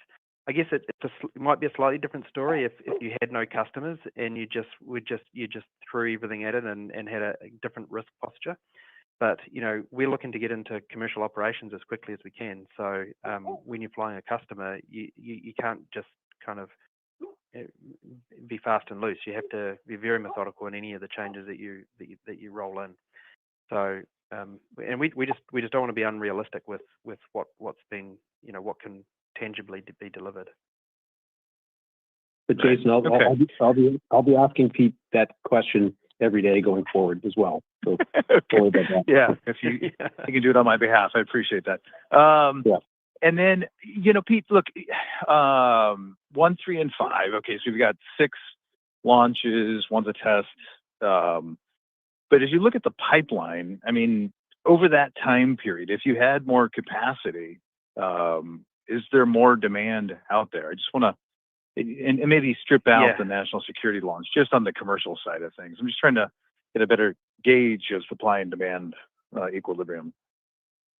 Yeah, well, I mean, that's the fundamental reason why you're asking this question, Adam asked this question, everybody asks this question, is how can we scale faster? And indeed customers. But the worst thing you can do is promise a customer that you're going to be able to provide a whole bunch of launch. They make a big commitment to you, and then you don't deliver, because that's just it plays havoc with their business. So that's not good for their business or long term relationships, or quite frankly our reputation. So of all the things we worry about, I think we've said before, demand's not one of them. We worry more about how fast can we scale the Neutron, rather than are there customers there to fly on it for sure. Right. Okay. Then last one for me. I'm just kind of curious. We've got a new administration coming to town. Let's see here. I guess what policy statements have you heard to date that either have you encouraged or are giving you a little bit of pause? And what would you suggest we here on the outside kind of pay attention to here as this transition happens? What are you going to be looking for and looking to hear from the new administration? Yeah, it's a really good question. So I think what I take out of it is that I don't think there's ever been such a focus on space from any administration. Perhaps back in the Apollo era, but I mean it's very clear that this administration has a very strong focus on space, which is good. And when space wins, Rocket Lab wins. Also, we see a very strong focus on national security. Which is obviously a core part of our business. But I guess probably the thing I'm most excited about is there's a real focus on moving away from the kind of slow government contracting and really focusing on commercial, providing much more of the traditional space and government services, which is really, when you think about it, there's only a few companies that are really well positioned to to take advantage of those commercial opportunities, and us being one of them. So, look, I look out on the new administration with quite a bullish outlook, given those kind of three things. Right. Okay, great. I'll pass the line. Appreciate it. And your next question comes from the line of Michael Leshock with KeyBanc Capital Markets. Your line is open. Hey, thank you. I wanted to ask on space systems. You've talked about both organic and inorganic ways to scale the business. Was just hoping for an update there on the M&A pipeline, whether you see any new opportunities. And then secondly, you also have those organic initiatives like additional clean room capacity that you already have the footprint for. Just wondering if you could provide some more details there and how much is left to go on those initiatives. Thanks. I can take a swing at this, Adam, and maybe you can follow it up. On the kind of the organic stuff, we always have a number of new products and things in development. Some of those are spin-offs from some of the programs that we're developing. Some of them are just areas that we think there's a market opportunity for, and the way we kind of talk about those is obviously you've seen in the past product releases from us, so that will and when we have something that we think is ready, then we'll release it. And I think we have a pretty strong reputation that we release it when it's done. We don't kind of talk about it until really it's done. And you saw that with even reaction wheels or something like the HASTE missions. We announced a HASTE mission, and then a number of weeks later we launched one. So that's kind of the way we roll with organic product development. And then inorganic, we always maintain a pretty healthy pipeline, and maybe Adam, you can provide a bit more comment on that. Yeah, I'd say on the corporate development front, we continue to look at a lot of assets out there. I think that one thing is we're very selective, right? So I think if you look at the assets that we've acquired in the past, the team is always at the center of it. If you look at the fact that you pick any one of the deals, they've always been leading products in their area.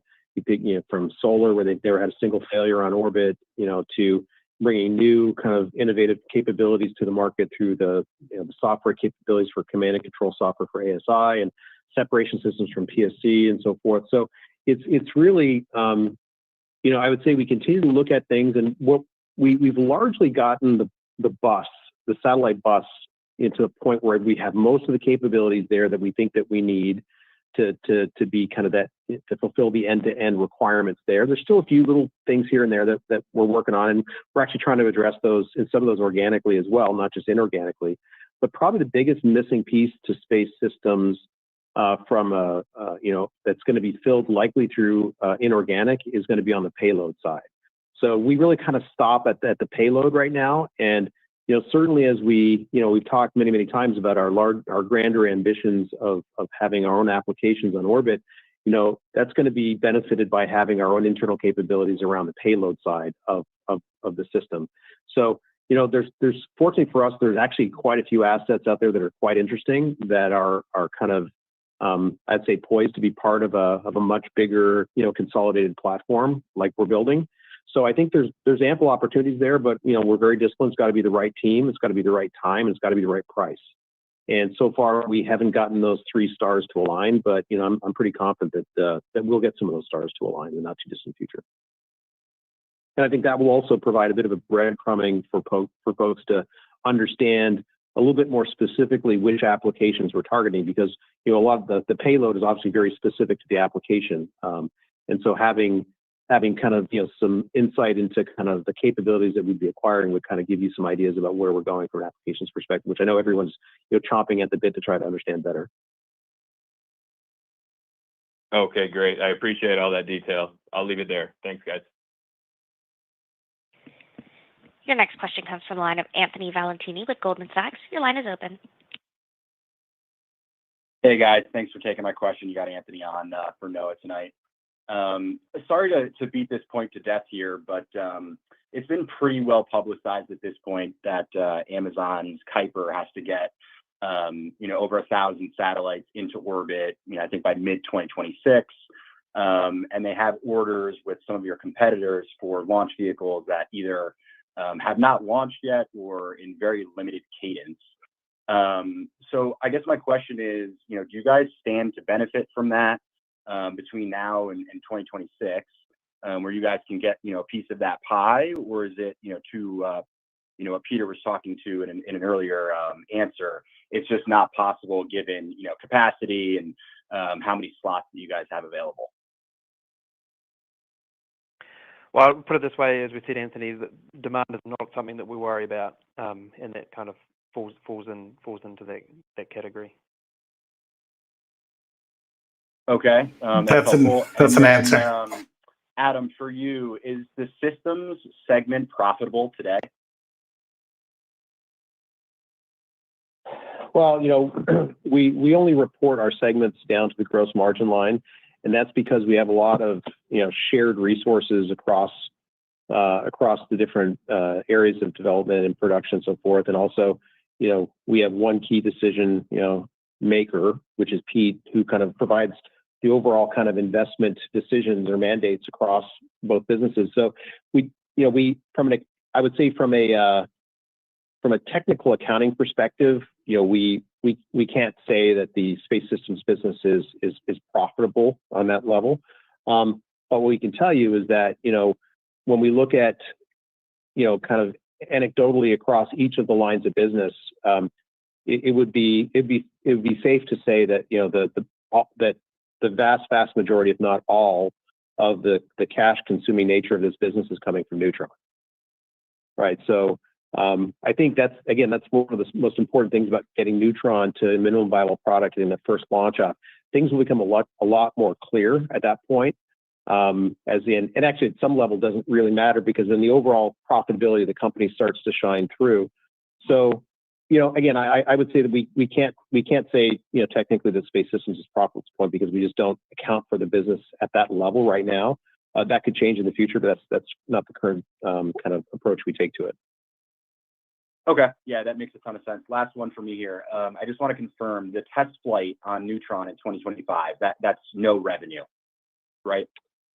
Correct. Yeah, there won't be any revenue associated with that launch, but we are working on things that would allow us to have, probably some contra R&D associated with that. So looking to do some creative things there where we can kind of buy down our cost of that test launch. And so that's something that we're working pretty hard towards, and hopefully we can get some of that to come into focus. Awesome. Thank you guys so much. Appreciate the time. Yeah. Your next question comes from the line of Kai von Romer with TD Cowen. Your line is open. Super. Thanks so much. So Adam, your ASPs for Electron have gone down sequentially for 3 straight quarters, and yet your gross margin has improved. Now, I know that costs are kind of specific to each mission, but what does that tell us about the underlying core profitability of Electron? Yeah, it's really a function of so when you talk about ASP, the ASP is a function of customer timing, right? And so we have some customers that sign up for many launches, and as a result of signing up for these bulk buys, they naturally get a lower price. And we get the benefit of having actually better margins on a lot of those flights, because a lot of the work doesn't have to get redone. All the the GNC work that you have to do for each individual flight, you don't have to redo that. You get maybe the benefit of having payload adapter plates that are common, across multi-launch deals. So a lot of what you're seeing, the ASP is again just a function of timing and where the customer wants to land. And so we're very comfortable with the number that we set for the year at $7.5 million being the average. And of course, like I mentioned before, our total backlog is priced at $8.2 million per Electron. So that kind of shows you where it's going. And then, the reason why the gross margin has gone up, despite having the optics on the ASP, is because we've been getting production efficiencies, right? So as we've gotten better at building these Electrons, the cost is coming down, which is helpful for us. So even as ASP may go down, gross margin go up.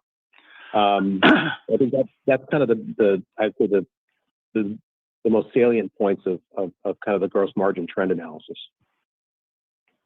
Got it. And the second one is, you started the year, Peter, you mentioned that 22 launches sort of scheduled or targeted, and we're going to probably end up at 15 to 18. Have you ever thought, I mean, and one of the big problems is that you commit to a certain price and the customer commits to a certain date, but it's not a hard date. Have you ever thought of a kind of pricing so that if the customer misses, the price goes up? And I know that you have other competitors, but certainly if you could get your number of launches up, you've made a big point of how high the fixed launch costs are. Is there any thought of kind of getting that volume, thinking of ways, creative ways of getting that volume up? Yeah, I mean, some launch contracts have provisions for penalties, but I mean, if a customer has had a failure of something in a TVAC, and then you start loading penalties on them, it's not great for long-term relationships. And I think the learnings here for us, and I think for everybody as well, is that the service that we provide is a bespoke, dedicated service for customers to launch, and they pay the premium for that. You compare an Electron to a rideshare, it's many times higher. So they pay that's what they're paying the premium for. I guess the point that we try and make is that once a customer goes into backlog and we start collecting the cash from that customer, these customers never go away. They just sort of shift around. It's just a peculiarity of the way that revenue is recognized on launch. So no, I think we continue to play launch whack-a-mole, and wherever possible, like you see we did in the last quarter, we'll take quick turns business and fill some gaps. But it's kind of really the reality of the service that we provide. Terrific. Thank you so much. And there are no further questions at this time. I will turn the call back over to Peter Beck for closing remarks. Great, and thanks very much for everybody sticking around for the questions as well. Much appreciated. But before we close out today, I just wanted to draw your attention to some of the up-and-coming conferences we'll be attending. We'll look forward to sharing more exciting news and updates with you there. But that wraps up today's call, and thanks everybody for sticking around and listening to all the progress that's been made. The team is certainly very proud of this quarter and what we've achieved this year. So thanks very much. This does conclude today's conference. You may now disconnect. Wow. What a call. What a call. What a call. So genuine initial reactions. Scott, you want to go ahead? Where are the reaction wheels? No, they actually did mention that they're starting to ship, so I guess that's good. Still no mention of the customer, but I mean, cool overall. At what point do you guys think that we see what's that sound? Is that you, Vince? Yeah, Is it's your the glasses making sound? Yeah. Because I'm switching the text. Nice. Well, at what point do you guys think that a short squeeze is going to trigger? Because I mean, Rocket Lab does have, I think, like 18%. You mean at what point has it triggered? I mean, yeah, maybe that's what this. I mean, look, like we were, as Couch Investor here pointed out, we were at $4 like in April, and now we're at 18. But we're still kind of like a huge short flow, right? I think like mid-August, mid-October was like 18%.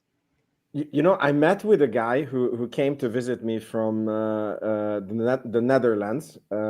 He watches Rocket Lab weekly. He likes to be anonymous. His dad was he had one of the biggest hedge funds in Europe. It's a very interesting guy, and he told me that he said that there is a lot of strategies that involve shorting Rocket Lab. So when you see that Rocket Lab short interest is 18%, it doesn't necessarily mean that it's that it's like 18% or like all of those people are banking on Rocket Lab going down. Like he said that a lot of that percent is from this capped call, capital raise that Rocket Lab had done, because I don't fully get that, but he explained that like the institution that was giving the capped call, like they had to balance out the transaction by going short on the shares. Okay, and then there's a lot of market makers, that if they sell you a call option, like they have to go short the stock to like even out the so it's he didn't think it was an issue that the short percentage is so big. Okay, and I was corrected in the chat. It seems like it's a bit lower now, so be curious to see more updated numbers. But yeah, what are your guys' thoughts overall? Like, who do you guys think the Neutron customer is? Do you think it's the same confidential customer that signed with Electron, I guess, or it would have been in the same quarter, wouldn't it have been? Right? What if it's Amazon, guys? Because Amazon has been like confidential already, right? Like we sort of know, like what is it called? Peter misspoke on one of the events, and he said, yeah, like the reaction, like no, how did he say? He said Amazon, I mean the reaction wheel customer, right? and it would make a lot of sense, right? Because Amazon signs 2 contracts. It's the contracts are not on discount, so they don't want to commit 20 launches to Neutron before it successfully flies.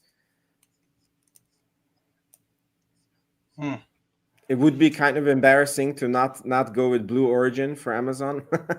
They would want to. I don't know. It feels like it could be Amazon. That's what I'm leaning towards as well. Yeah, makes a lot of sense. And even Peter, like you remember, he was asked, what do you like? He was asked about demand, and he said, like it's famous that Amazon has to get all these satellites up, and they have contracts, and what do you call it? Like those are not launching in the cadence that is needed to get that going. So can you be a supplier for Amazon? And he said, like demand is not something we were worried about, or I don't know. Like he answered it in a. It was like I can't confirm or deny your claims. Love it. It's definitely an interesting call. A lot of questions. I do hear the gentleman from TD Cohen at the end. I do hear his concern about missing launch dates, but I think there's a better way going about it than penalizing. I think I feel like I heard a little bit more color around why you can't just like skip an Electron launch, let's say, because you have to customize. I don't want to say the first stage, but the second stage has to be customized for whatever satellite that's there. But I feel like if you're already kind of preparing several, like, because when you look at the warehouse, there's like 8 or 9 different Electrons being able to be stored in there at once.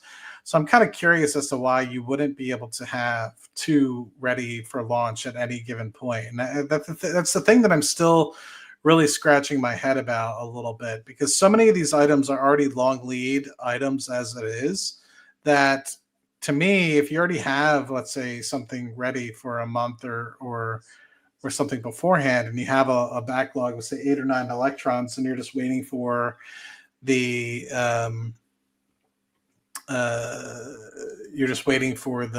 customer to show up. I just feel like there's a better planning schedule that you can do to be able to make sure that you have more overlap. But they seem like they have an answer. Like that's why you get to charge a premium, because it's yours, and it's so. I don't know. I just feel like there's ways around it though, but maybe I don't know.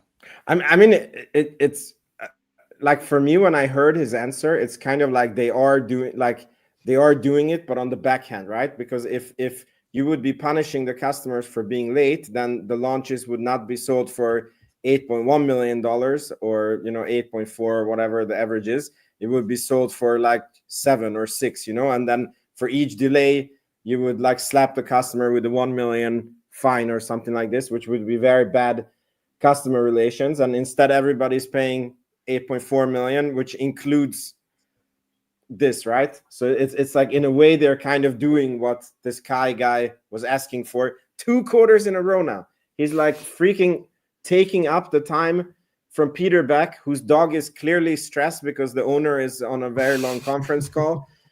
And yeah, it's just not okay. How are you guys feeling about the, I guess, reiteration of 15 to 18 launches? I feel confident.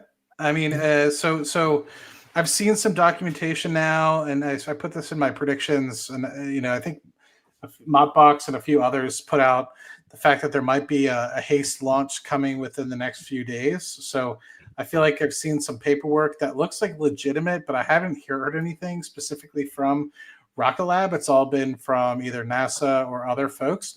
So I'm surprised I didn't note anything like that on the call, and I haven't heard any official announcement from Rocket Lab. So it gives me a little bit of like an iffy, is that actually going to happen? But we did hear that there's going to be a November 21st, no earlier than launch for, who was it? Was it Suspective? I forget who it was. For Kinesis, yeah. Kinesis, okay, that's right. And so to me, that'll be 3 in the quarter. You just need 2 more at that point. And so we've launched 2 within a couple days of each other in the past. But the thing that I don't know is I don't have any. You're really good about this, Scott, knowing the cadence of when these customers are going to launch. But right now, we haven't heard any color other than the Kinesis launch, really, to understand that somebody is looking to book in December. Now, haste launches, we know, are generally speaking going to be kept pretty quiet. Just overall, like Scouts Arrow in June of 2023, they didn't even allow us to have the live stream. I'm curious if that's going to be the same, just based off of the kind of, I don't want to say government nature of the contract or the proprietary nature of the launch and trajectories, etc. So I'm curious to see if that ends up happening again, if we get this haste launch upcoming. But then again, I keep hearing about at the end of 4Q, beginning of 1Q, 3 to 4 haste launches, right? So I keep hearing that keeps coming up. You were supposed to have a haste launch in 3Q based off of what the manifest had for a year ago in Q3 2023. It showed a haste launch in Q3, and it showed 1 or 2 more in Q4. I think it might have only just been 1. But the thing that I will say before I hand it back to you about that piece in terms of meeting the cadence, I'm upset we didn't get a manifest for 2025. And I shouldn't be that upset, right? I mean, I'm being like over the top about the verbiage on that because of so many other phenomenal things that we were able to see in the call, which has obviously led to a 23 to 25% increase in the stock price after hours. But, are they going to do a separate launch? Are they going to, or not launch, a separate news release, or are they going to wait until February, fiscal year 2024, full year earnings in February to release that manifest? So it kind of has me scratching my head a bit. I wonder if we're going to see the manifests at all anymore, because I think that a big part of why they even released that at all, I guess, would be a full year ago now. I think it was the same. It's the same quarter that we had that anomaly for, and I think they really had to pull punches, for lack of a better term. Like, hey, launch is paused for now, but we got a big year coming up, so hang tight. And I think that fared well, but I think it was the last quarter conference call, or within the last 6 months, we'll call it. They even mentioned they're like, it's so pointless to even put out your numbers because I'm paraphrasing, obviously, but we never seem to hit them anyways. So. But as far as like the rest of the year, I mean, to have those last few launches, I think we're looking really good, because we have the Haste 2, the Leidos 2 coming up right away, allegedly. But I think there's been enough like kind of vectors pointing in the same direction that I'm convinced, between like the town meetings and like the kind of NASA documentation. I think we can like hang our hats on that. So we're going to have that right away. And then a couple days later, we've got the second Kinesis launch.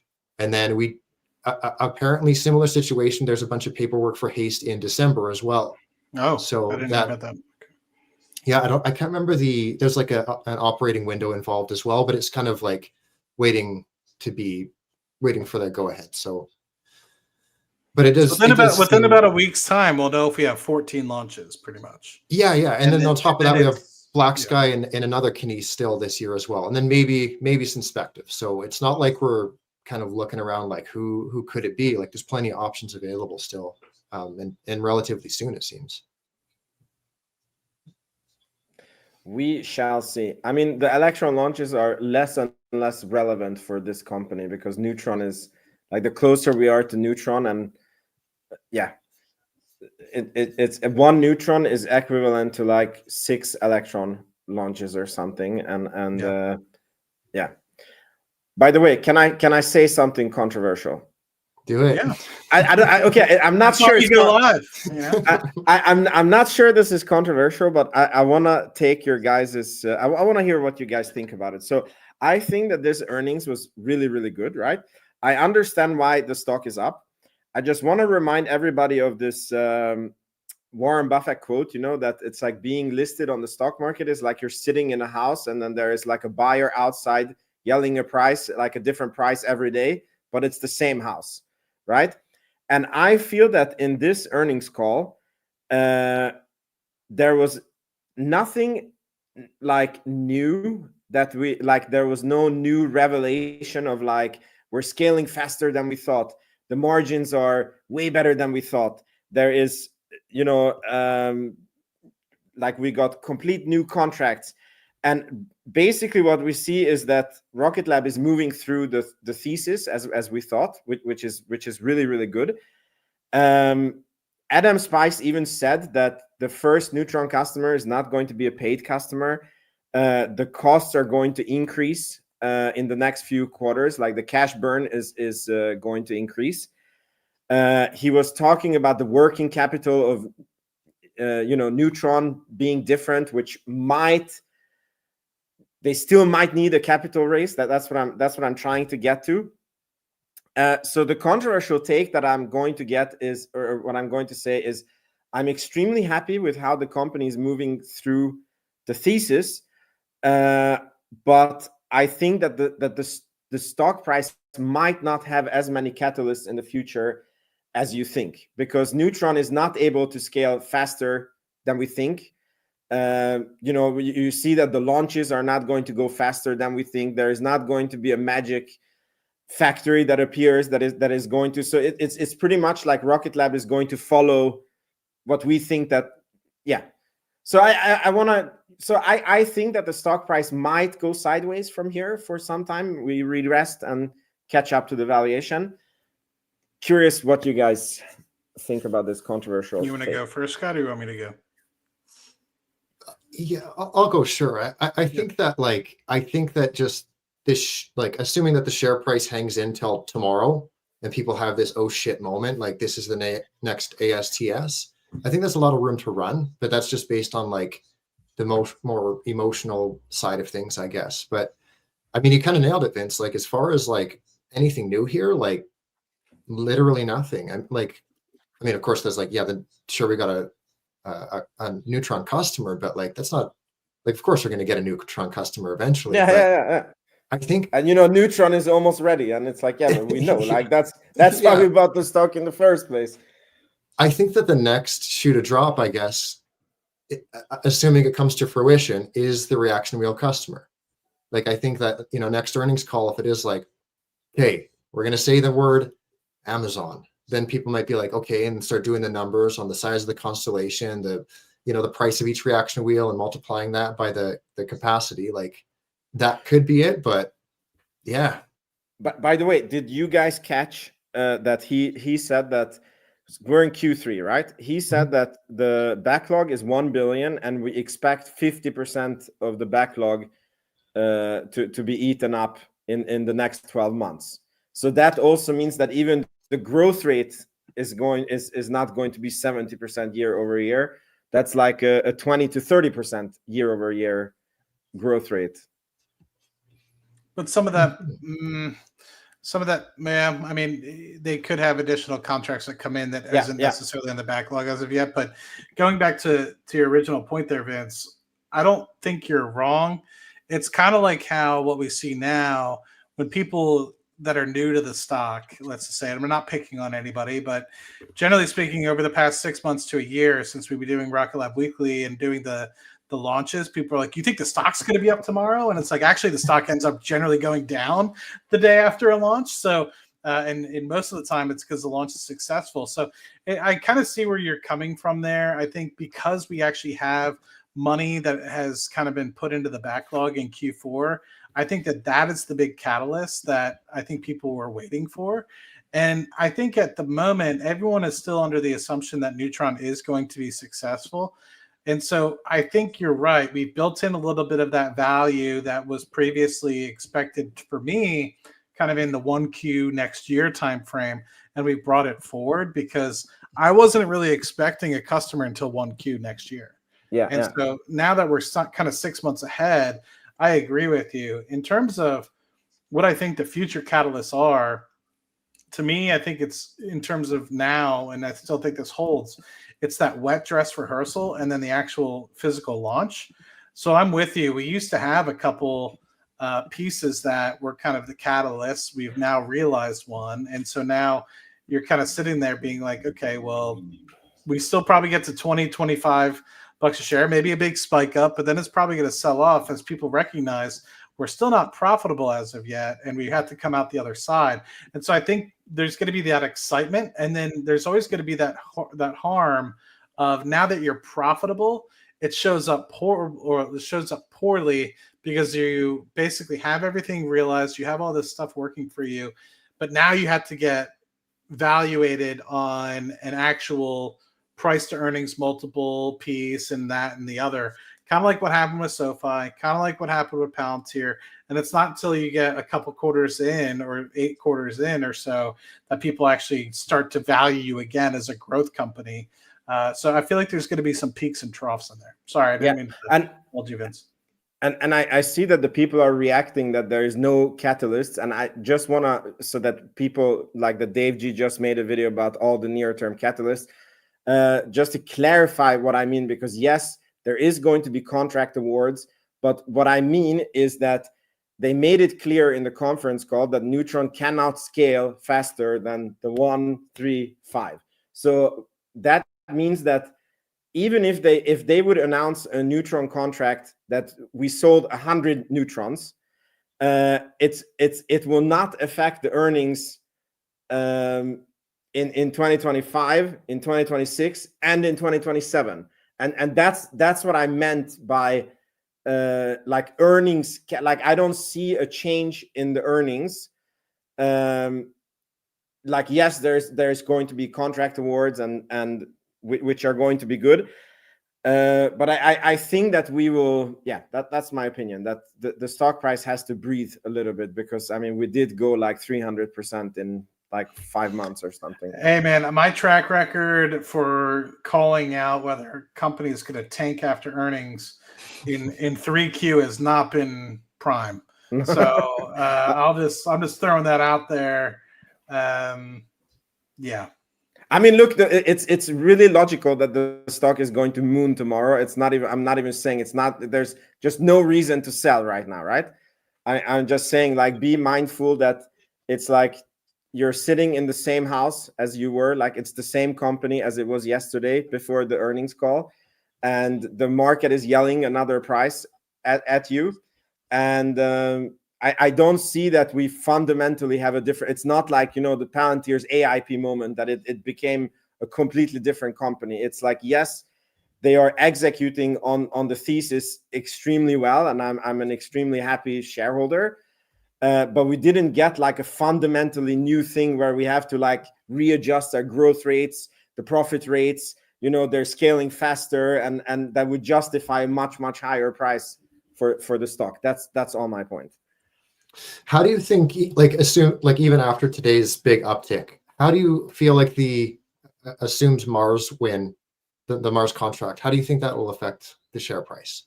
Like, 'cause that could be right away. Like, that's supposed to be in December, right? Yeah. Yeah, that yeah, like yeah. that I mean, paired with the maybe Amazon reaction wheel customer, like it might be a meaningful increase in backlogs, maybe even still this year. yeah, I mean that would be something that would change my thesis, and yeah, that would be something that meaningfully affects financials, and I hope that it happens. I don't know what's going on, man. My curious question. Like, I'm over the moon. This stock has grown from a rather small position in my portfolio to now being north of 20%, probably. Nah, maybe not north of 20, but it's above bigger than 10%. Palantir now, no? Oh yeah, way bigger than Palantir in my Wow. portfolio, and especially after today, it'll be much bigger as well.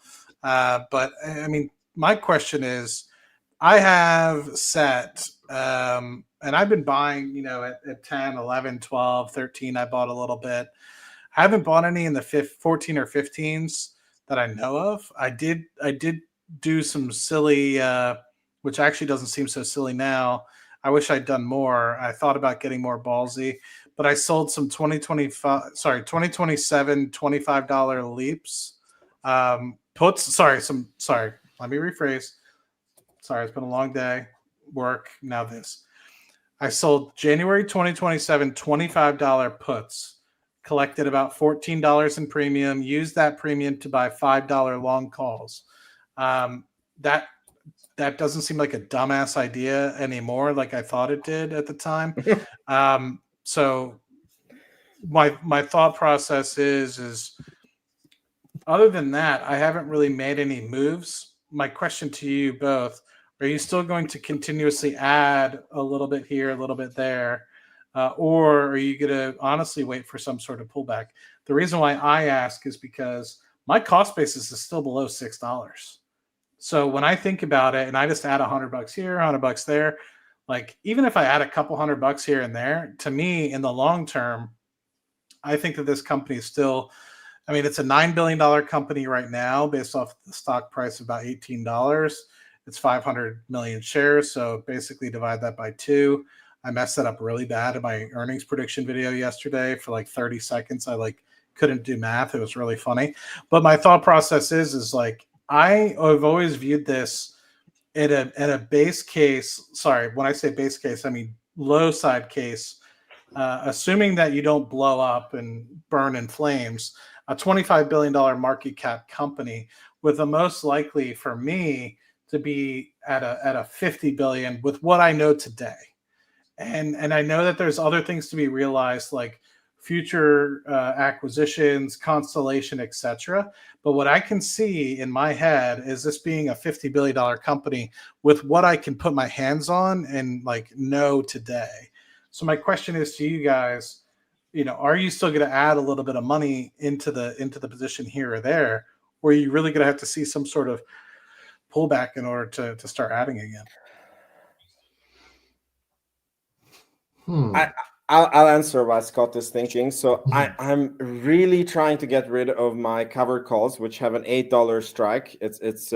I can very easily move them up to $12 with having to pay a tiny amount money on it, which basically would increase my cost basis. And then I've been looking into some advanced strategies how I could get rid of the calls. For example, I could buy back the calls at a loss and then sell an in the money put as you did, and then if the stock, provided the stock continues to go up, then it re-earns the money that I lost on the cover calls. And I'm thinking about what strategy I would use and the safety of it but on the very long term, I'm still very bullish for the company, but most probably I will do something on a pullback. Like I would want to wait for a little bit of rest in the stock price. And my answer is similar. I don't have any plans to, do much of anything. And that goes for the whole portfolio. I feel pretty comfortable with the allocation of all the stocks, including Rocket Lab, which is tomorrow is probably 20%, give or take. But yeah, but around that 15 to 25% is kind of what I allocate to Rocket Lab. And yeah, I mean, the whole portfolio has just been kind of doing its thing in tandem. I actually trimmed a little bit of Tesla earlier this week because it just kind of ripped in a short period of Congratulations. time. Thank you. Yeah. Yeah. It was just, and it was getting just like a little bit too big for what I like to have allocated. So but yeah, just sitting on my hands for the moment. Nope, nothing planned. So I do want to answer this one. So am I still convinced it's going to hit 15 by the end of 2025? Actually, I think it's going to 0. And I've been clear about this for many moons. So by the way, guys, Elon Musk tweeted about I was going to say. So what's he critiquing there though? Okay, first of all, he's clearly into Rocket Lab. At least is on his radar because he's like, or maybe somebody SMS'd it to him, but he's making fun of that. There's something wrong with the chart. He can't quite figure out what it is because the Falcon 9 is so much ahead, right? That they had to like cut the Falcon 9. I mean, if Matt wants to. Yeah, I can pull it up. I did think that was kind of funny. I agree. I think, as an engineer, and I don't want to pull this fucking card, but unfortunately I have to. Like, you need to have some sort of like squiggle or break in that line to make people realize that there's a break in the scale. Because right now, the way you look at it, you're like, they're not so far behind, right? No, but it says on the line that it's like actually 109. I know it says 109, but you have to have some sort of break, right? Like, let me pull it up here. Like what I'm used to is having some sort of break in the scale or a break on the. Oh, where am I? Did I miss it? I just think it's funny that I mean, like if they would show it in scale, then it would be like Falcon 9, and everything would be like 0, right? So right. they yeah, this one. So I would at least have expected them to put some like sort of squiggle or something, but I mean, I know they put the 109. I was okay with it because I saw the 109, but like to me, whenever we see something like that, or at least I put some sort of squiggle to demonstrate that there's some sort of line break, because you don't get to see, like, it doesn't say 110 or something like that over here. It just says 109 over here. But that's me being, I guess, picky. Anyways, Elon tweeting about Rocket Lab, that's amazing. Thank you. Free advertising. Yeah. It's a good point. Good point. All right. Well, I'm kind of pooped. I don't know about you guys. I don't know what to think, man. Like this whole past few months with respect to, I'm trying not to get my head too big because it's been a very bullish market for a lot of stocks. And so I'm just happy that we've all been doing really well. So I'm trying not to get like, I just feel like it's just insane. Like I feel like I'm going to wake up from a dream at some point. So Michael Anthony keeps asking, because apparently he can't read the other people's chats, which is fine. They have about 508 million, I think they said, in cash remaining. After they started at 550 or 558 at the end of Q2, now they're down to 500. They might need to raise cash again, based on what Adam Spice said, because I don't think so. It depends on the acquisition, how big the acquisition is. Yeah, I agree. I would agree on that, but not based off of Electron or Neutron. Yeah, I mean, because look, if you take out the money that they raised for the acquisition, right? Then it's like 300. What was it that they raised? Like 310, something like this. Yeah. So then they would have 190 million in the bank, and it goes like 40 million minus every quarter.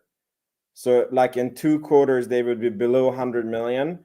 And then Adam Spice said that there is no, like, the first Neutron launch is no like revenue like they might get something that I guess. Wait, like, what are you talking about below 100 million?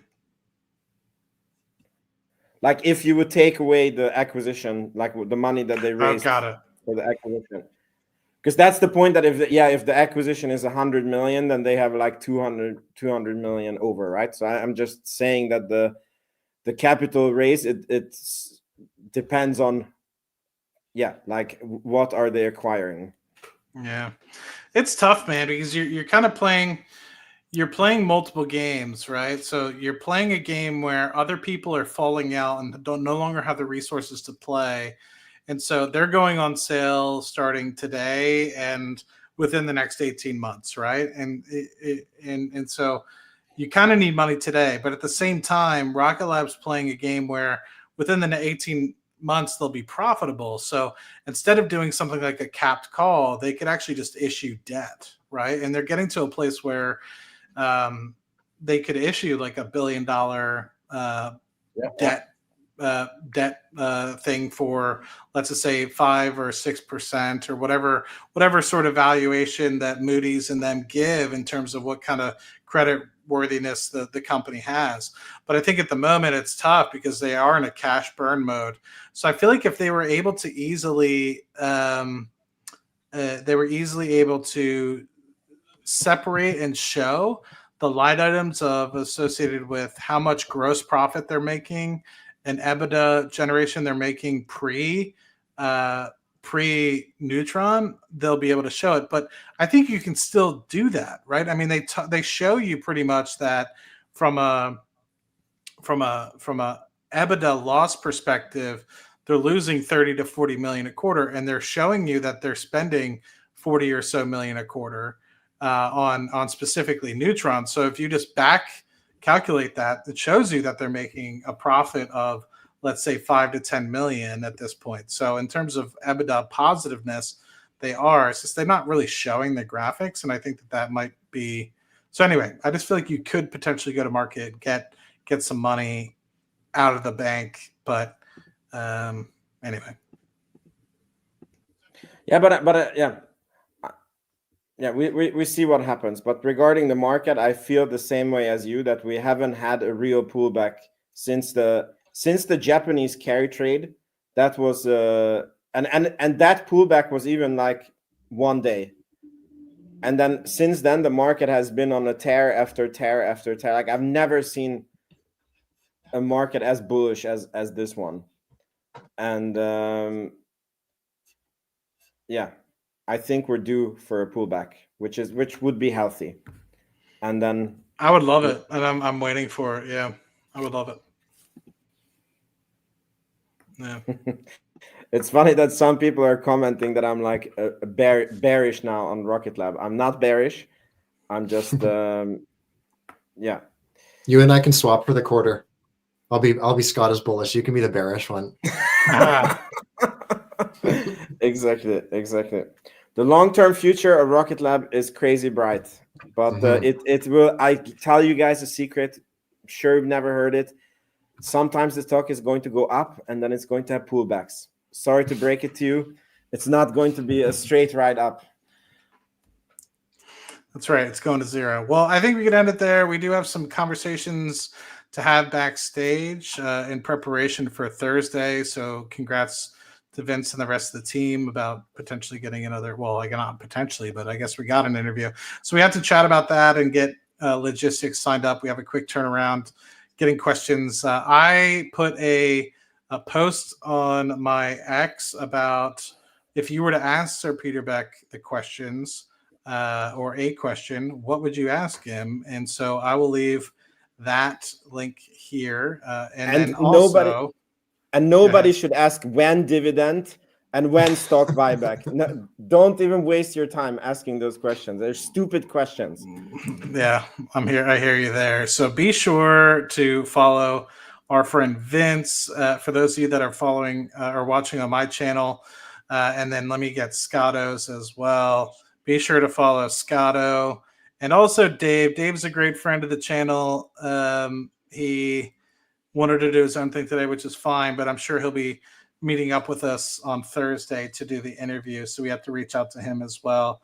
So for those of you that that know Dave, always be sure to give him some support as well. Lots of fun. Any last words, both of you, before we chat backstage? No, congrats to the Rocket Lab community. That's it. Yeah, congrats, guys. It's been fun. And I don't have a baby yet. I saw a lot of people were asking. No baby yet. Thanks for asking. Tell your wife she can't have it on Thursday. That's no good. Oh man. True. You guys rock. Till next time. We don't know when the interview is coming out yet, but we'll keep you guys posted on X. Be sure to follow us all on X as well so you can see the details. Talk to you guys then.